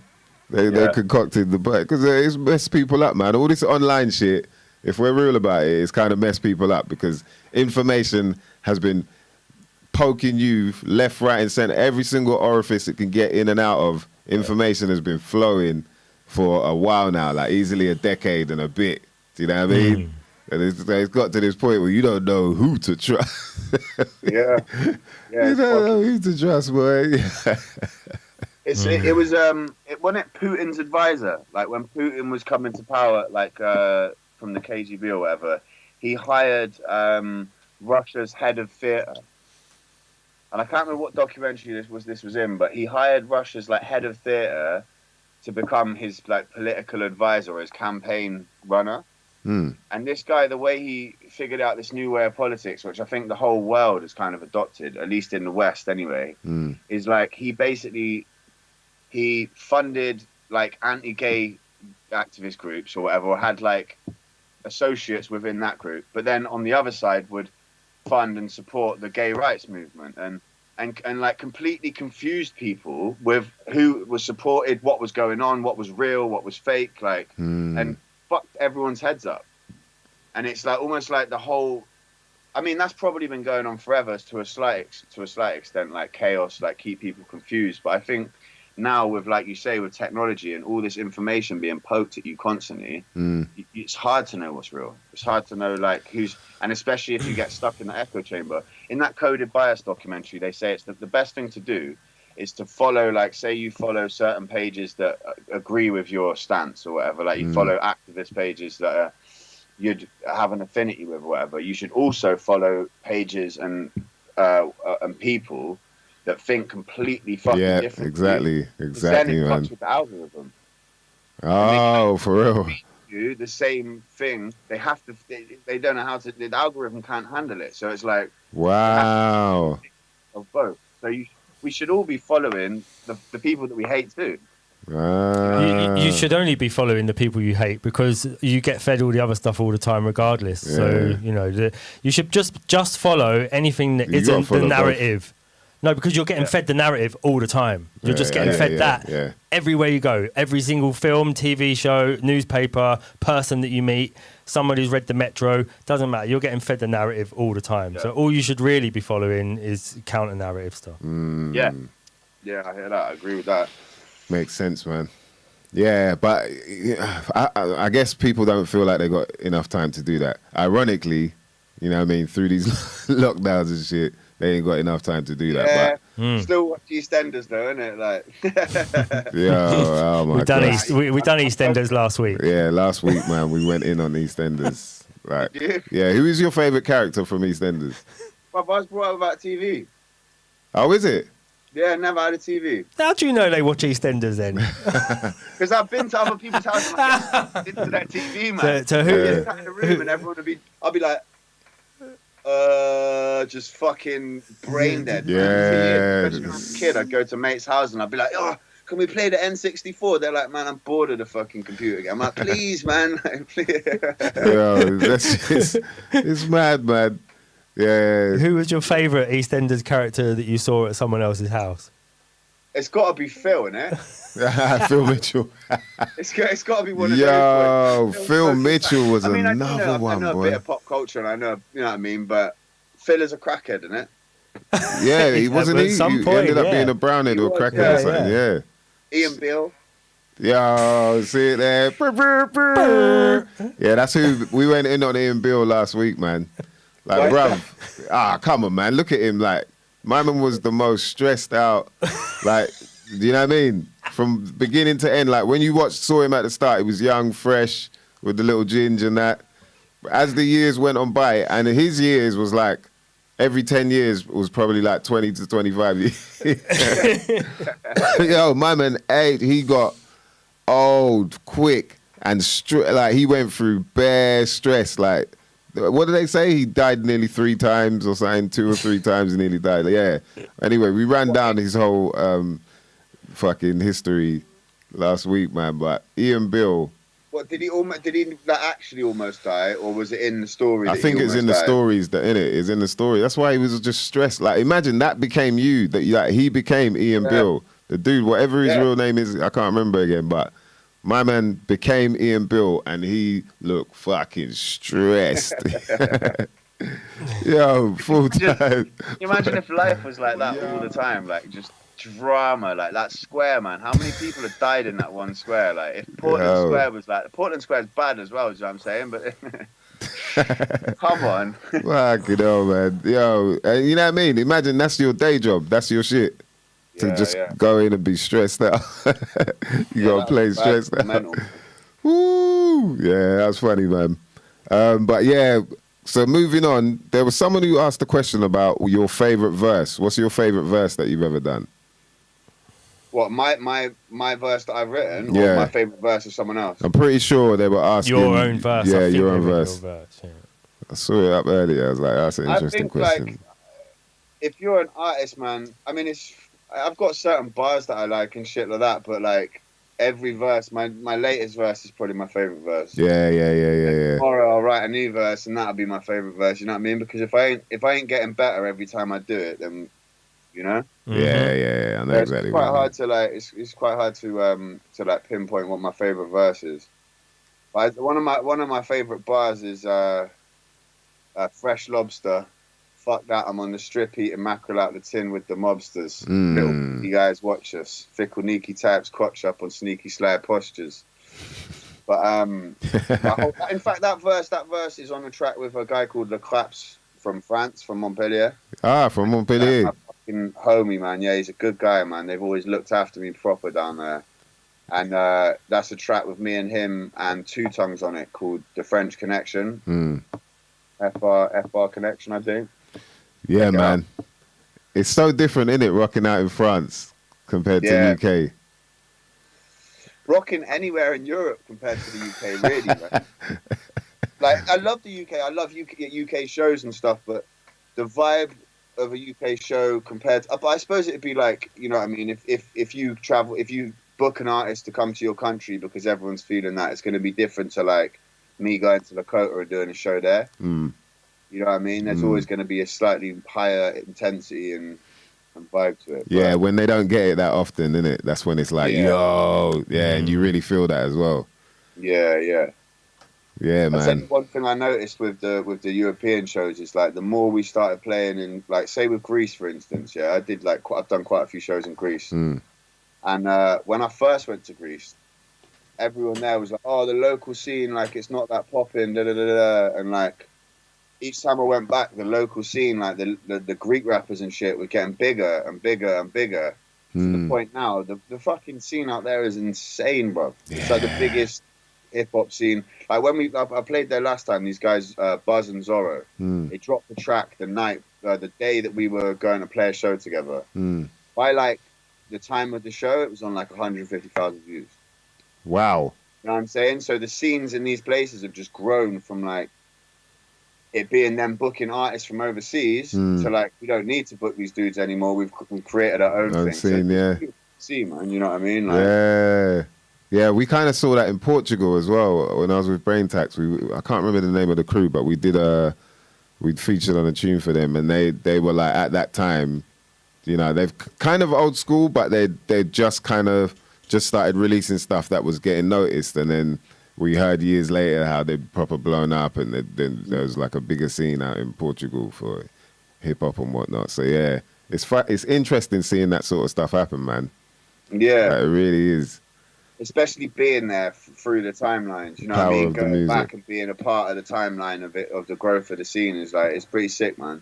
Like, especially with Greece, like shouts to Oliver Whitehouse, you know, Section Red. Yeah. Section Red, He's been yeah. a big part of like of the growth of that scene, in my opinion. I really think he has, because he was out there doing videos for so many of these people, and like it's from what I could see, it's almost like it lit a fire under people's ass. Like, oh, so and so's done a video, and it's on this esteemed channel from the UK, and rare, like all of a sudden it's like 10 other dudes from Athens want to do a video. So he's like out there the whole time. You know Wow, what I mean? working, boy. Cool, Jeez, out in Athens as well, you know. yeah, it's nice out there, man. Jeez, yeah, we got to get back to that, man, for sure. Like that can't disappear, Hopefully man. we will, man. You know. Hopefully we will, because I miss it big time, man. It was a big part of my inspiration for writing as well. You know what I mean? Traveling, right? The traveling part, and it's like, man, the way they just took that away, it was like, what are you talking about? It's like, we'll see anyway, man. I think we'll see what happens. So long as my family are good, you know, we've got to think about the people close to us in times like this, man, and just try and make sure everyone's good and everyone's happy, and it's like, you know what I mean? I'm blessed with my like fiance or whatever. We're tight to the point. We've been on lockdown for like, we've all been on lockdown, do you know what I mean? But we've been in the same house with a kid, with like mad stress going on, and we're still just tight as fuck, you know what I mean? I'm very blessed. That's love, man. Yeah, that's love. Without that, you know what I mean? I feel for some people that are on lockdown on their ones, man. Yeah, up in a block of flats with no, you know what I mean? Like, it's hard, man. Yeah. Like, as far as I can complain about not getting to travel and not getting to do this stuff, but I take a step back and I feel blessed, you know? Like, I'm not.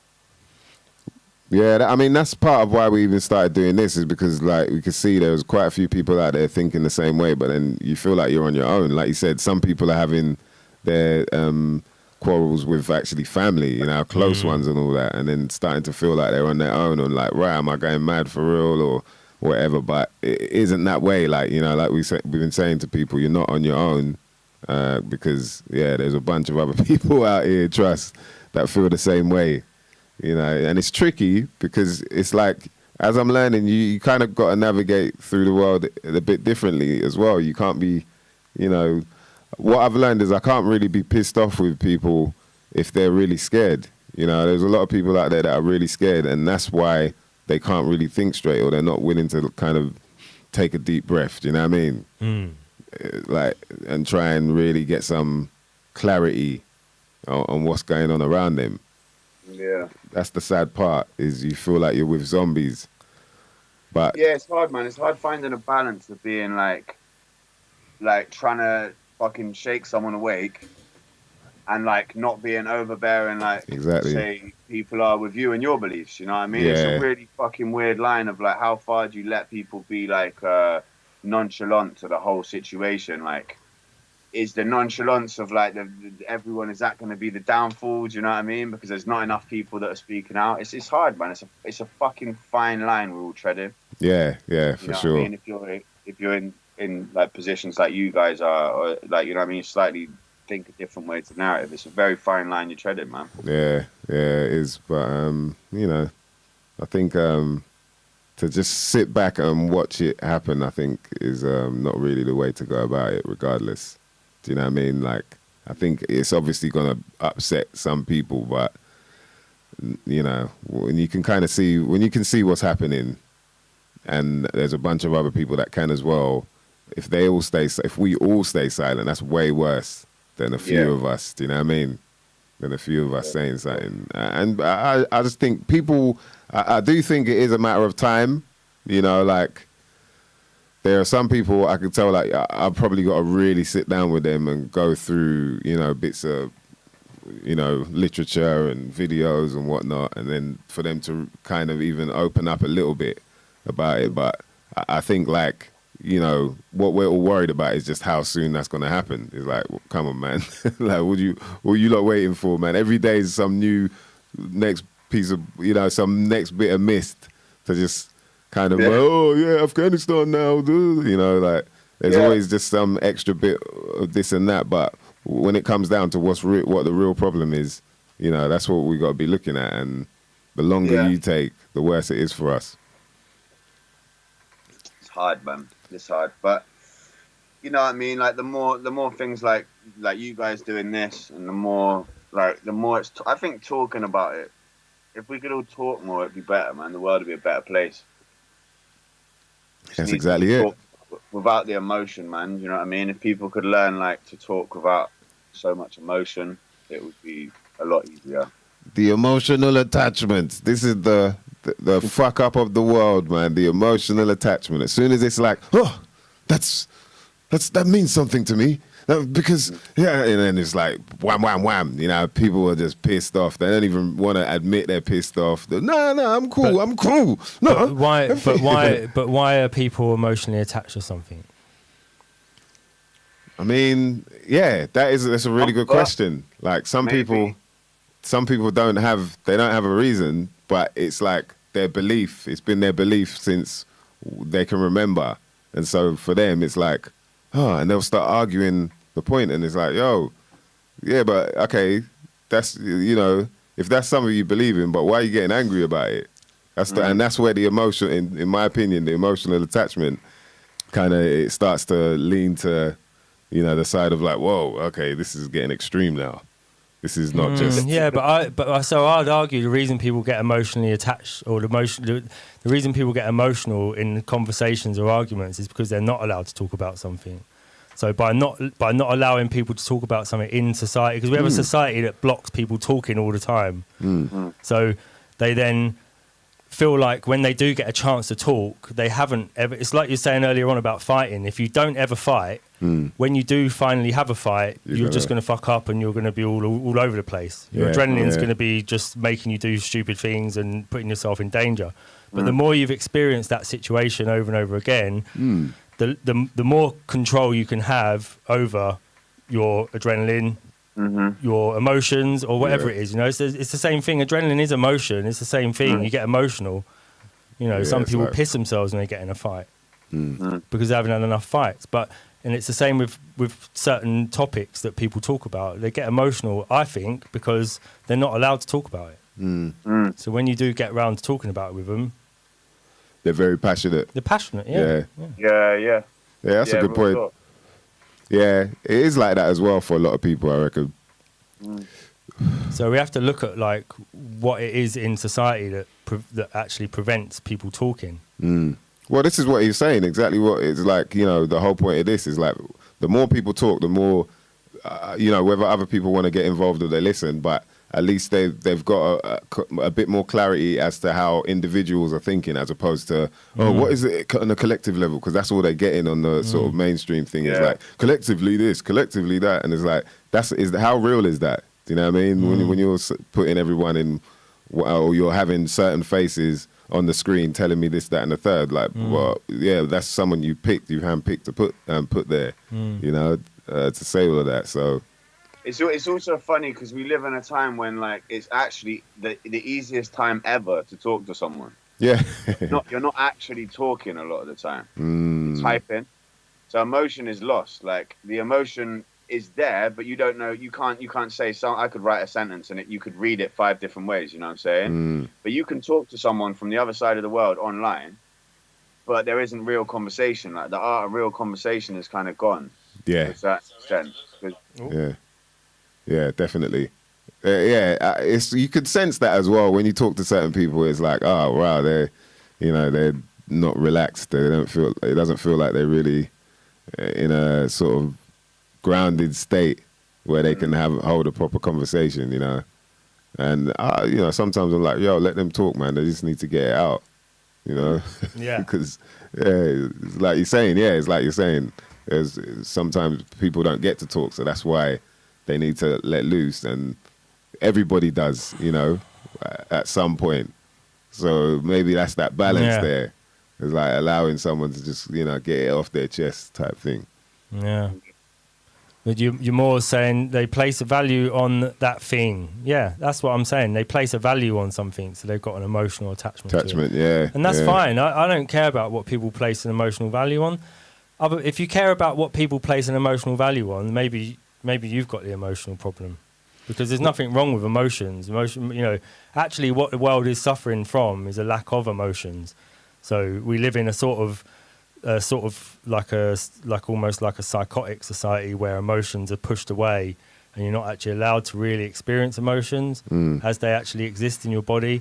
So things that rise up in your body whilst you're experiencing something, you're not really allowed to experience. You're meant to like be intellectual about a situation. Like, come on, let's try and examine this using words. It's like, well, sometimes emotion is a language as well. You know, emotion, it's a real thing. People don't like emotional women, but women are emotional. You know what I mean? What I think some people don't like about emotions is that they're not very good with their emotions. Yeah. So they don't like other people being emotional because they don't know how to handle other people being emotional. Yeah. Yeah. It's the world we live in, though. Yeah.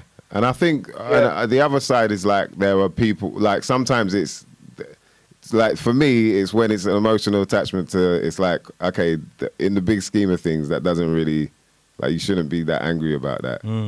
Because sometimes it's at an appropriate, inappropriate time, or it's just like, oh, whoa.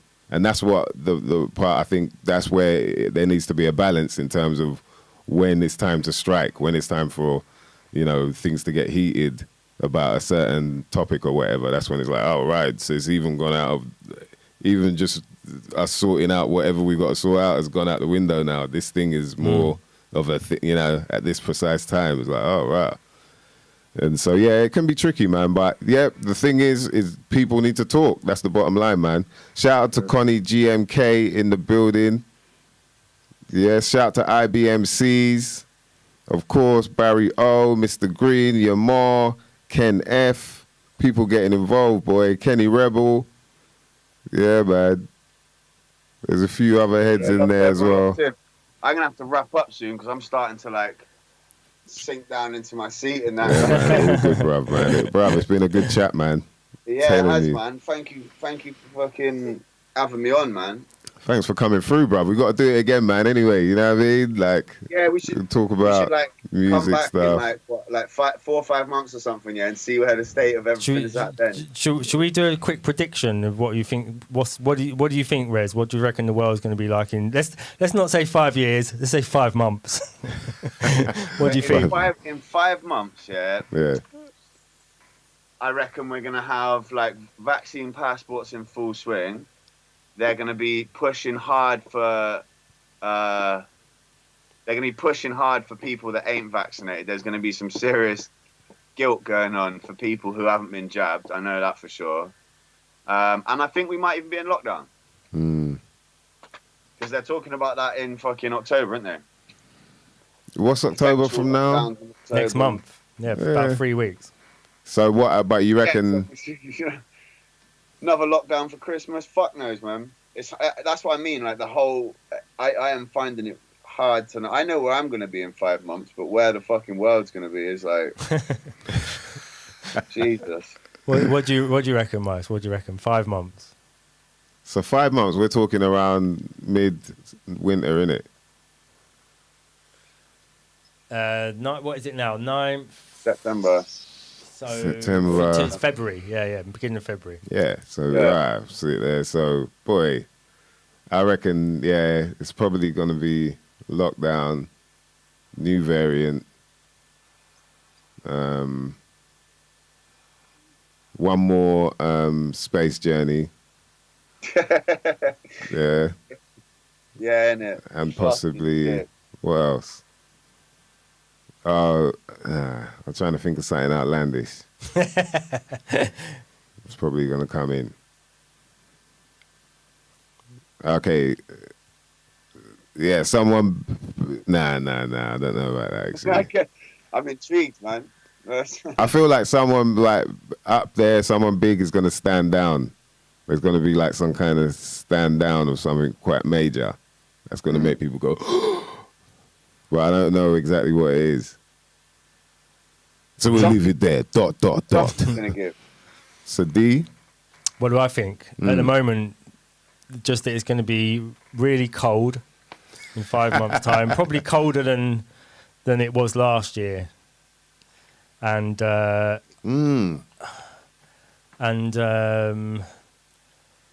reckon they're gonna bring in something like giant crickets for Christmas dinner. So, but by New Year, people will be eating bugs instead of eating meat. Yeah. Yeah, I think that's what's going to happen. But I think the New Year's going to by February, everyone will be into it. It'll be doing you reckon the bug burgers in Burger King. And, Bug burgers, yeah, Bug I think burgers, I think it's going to cut. I think soon. I think it's going to happen soon. You lot better get your taste buds ripped out. Bug burgers. Get ready bro. for the bug burgers. Some protein. Get some of that protein, you know what I'm saying? Hey, man, I got my bug burger, you know what I'm saying? Got my bud shake. It's all there, man. Bug cake. They'll make everything out of that bug, trust. I'll get BFC, innit? Yeah. They'll make everything out of that shit. Your fries, milkshake, everything. Yeah, the whole shit is a different Mozzarella flavor. sticks, you fucking Fucking fried cheese. breakfast, Later. Imagine they made cheese bug out of the bugs, beans, boy. bug mushrooms, Beans, you know. bug hash brown, Fuck it out, boy. bug bacon. Bug wind, boy. You'll have just mad bug wind. So have you got a Fuck, view? smell like flies. Smell like blue balls. What they called? Yeah, blue balls. Have you got anything to plug? Wes? It's fight, man. I mean, the Green Brick, like everyone out there, go check out greenbrickrecords.com. Check out Joe Byrne. Check out Mac Lloyd. Check out Crossbow T. Check out DJ Rogue, Bad Habits, Ill Informed, everyone on the roster, man. Springer. Wicked. And yeah, like this compilation vinyl, I think that we're gonna. I mean, I don't want to say a date, but it's looking like a month, 2 months maybe, and that's coming out. It's all here. And I'm like currently working on some music as well. I'm working on an album with Ill Informed again. We're doing a joint album. I'm working on some more bits with Mac Lloyd and stuff. If anyone missed out on my last project as well, my last EP was called Hindsight Hotel, and that's with Mac Lloyd. He produced it and he sings on it and stuff. And like, it's just a different flavor to anything I've made before. So if you guys, if you guys haven't checked it out, go check it out. Heavy, man. Other than that, watch me coming to knock some motherfuckers out real soon. Yeah, boy, bro. Good luck with the fight as well, man. Yeah. Serious. All right, one more question before you go. What like we talk about our old school embarrassing nicknames and that. What was your old school embarrassing nickname? Well, my real name's Seri, yeah, but spelt with a C. So it's like the French accent because my mum's like lived in France, run away to France when she was like 15 and shit, wild. But she used to speak to me in French, but she put the accent on the bottom of the C, the Cédille. And so when I was born, there's no Cédille in the fucking English dictionary. Oh shit, yeah. You know what I mean? So they just put it down as Kerry. Like with a C, my yeah. whole life, man, I've had every fucking name under the sun. You go to the doctors, they're like Karai, Karan, and like a million different ones, man. But the most embarrassing, fuck, I don't know, man. Like, probably one of them was when I first went to secondary school, yeah, I got into the classroom and he goes, "What's your name?" And I go, "Seri Sharon." He goes, "Don't mess with me, boy," and sent me out. That's hilarious. This man, I'm being sent out and telling him my name. Like 2 minutes later, the teacher comes out like white as a sheet. Like obviously all the other kids are like, "Nah, it's real name." Like, that's I'm hilarious. so sorry. Da, da, da. But that gave me the green light for a while. So, yeah. Wow, that's hilarious, boy. Wow, wicked, man. Yes, bruv. So yeah, man, good luck with the fight, man. Like, keep us updated on how that goes. With the training, of course. That's the real fight right there, man, the training. And once you get there, innit? It's a lot of work, man. I'm putting in a lot of work at the moment, man. Whenever I've got the time, it's going there. Yeah, I've seen it. I've seen the videos, man. It's looking good, bruv. It's looking good, man. Good to chat to you as well, bruv. Yeah, definitely likewise, glad we did this, man. As always, like, nice to meet you as well, Dan. Yeah, you too, man. Thanks for Big coming love on. to you both, and respect for what you guys are doing as well, man. Because It's all it's good, good bro. that people are talking, man, and you're getting people on to talk about it and stuff. Like it's just Yeah, fucking because it's needed. yeah, So man, props to it's both like of you it's so for doing it. separated. Like, imagine that they separated us that much that even the few times I might see you, mate, 2, 3, maybe 3 times a year, but even that's like, right, that's not happening now. Like, what the fuck, man? But yeah, actually, I'm gonna be down there. I don't know if you're about, but I'm down on the 30th, on September the 30th at that Yeah, that's Lost like a Horizon, couple man. days after my 31st. Yeah, I will be around, man. Wicked. Yeah, let's link up, man. Let's definitely link up. Pass through, man. Come to the house. Yeah. Bring a Good mask. idea, man. Bring a mask, you fucking. Anyway. Fuck, innit? I was like, oh, don't worry, I'll bring gloves and I've got, whatever the fuck else you meant to do. You Was it? sanitize these, like Sanitizer, bro. Like, really, do you, and like, so you rub your hands with the sanitizer and then go and eat some fish and chips, like, bareback. Like, do people do that shit? It's worrying, man. Restaurants, Would you you- take it to, you wear a mask to your table, then you sit down and take it off. And you So gargle much some stupid fucking sanitizer. Anyway, Would you on that- gargle sanitizer? Basically, that's what I'm asking people. That's the next Mice Investigates. Would you gargle sanitizer?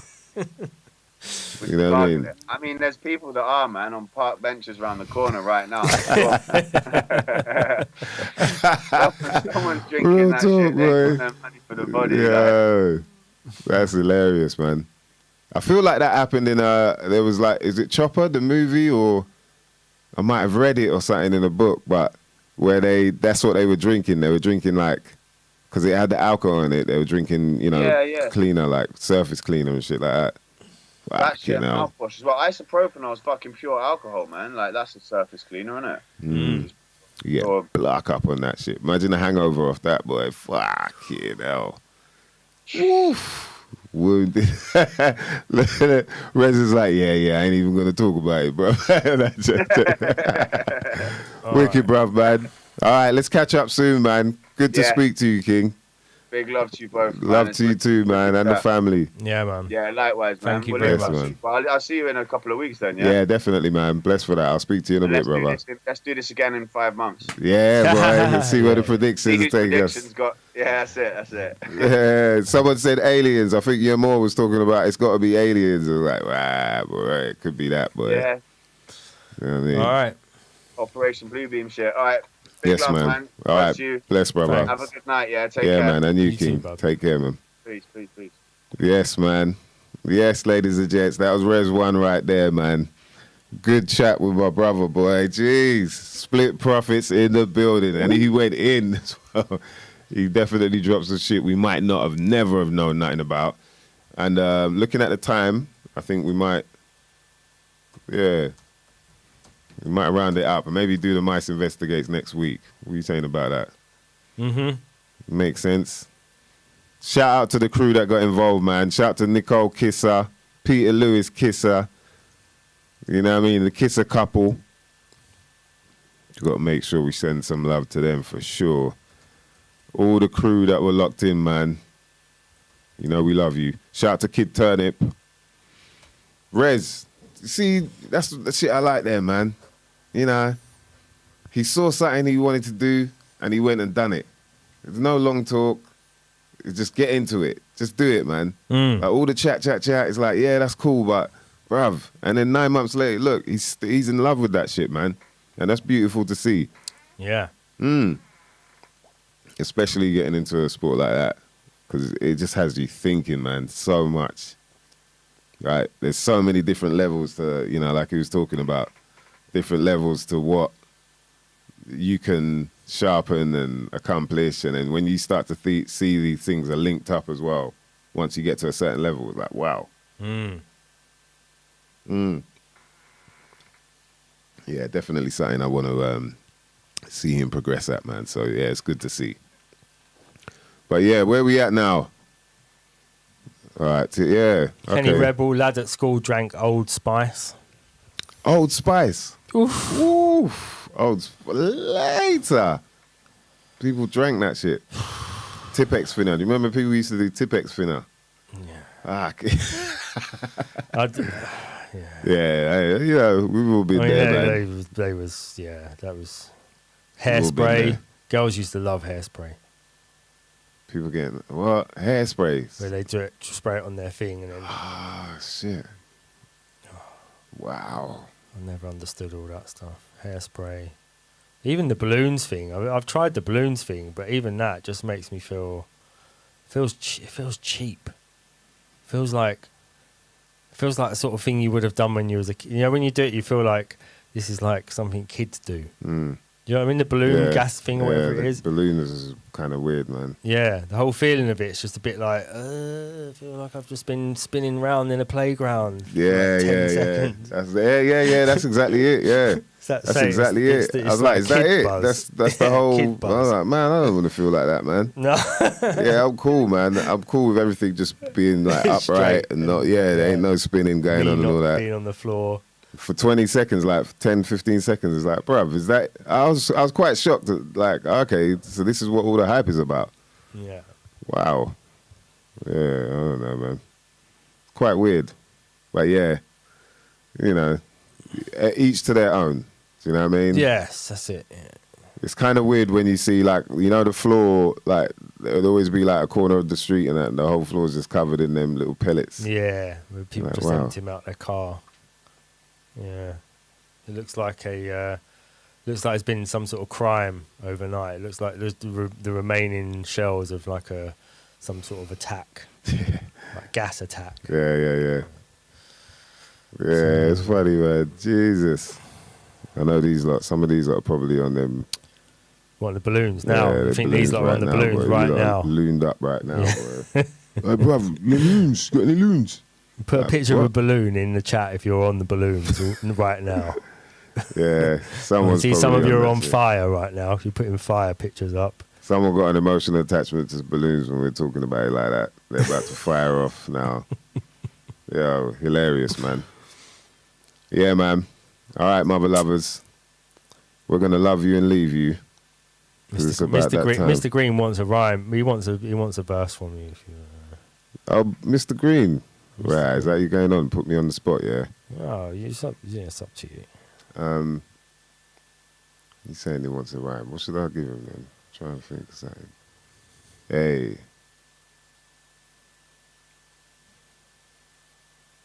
All right. Rush through your door like, fuck you and yours. Your respect's here, stuck to my balls. No love for you fraud. Send a middle finger up to them all. I should drive a FU sign truck through your wall. Would you tell a live vision on some hellified mission? 1 foot out, my house is like a step inside prison. In this hell that I live in. They couldn't give a hell if I'm living, trying to finish all the bread in my kitchen. No wonder why some other guy will pay the white pitching on the corner so his daughter lives a better life with him.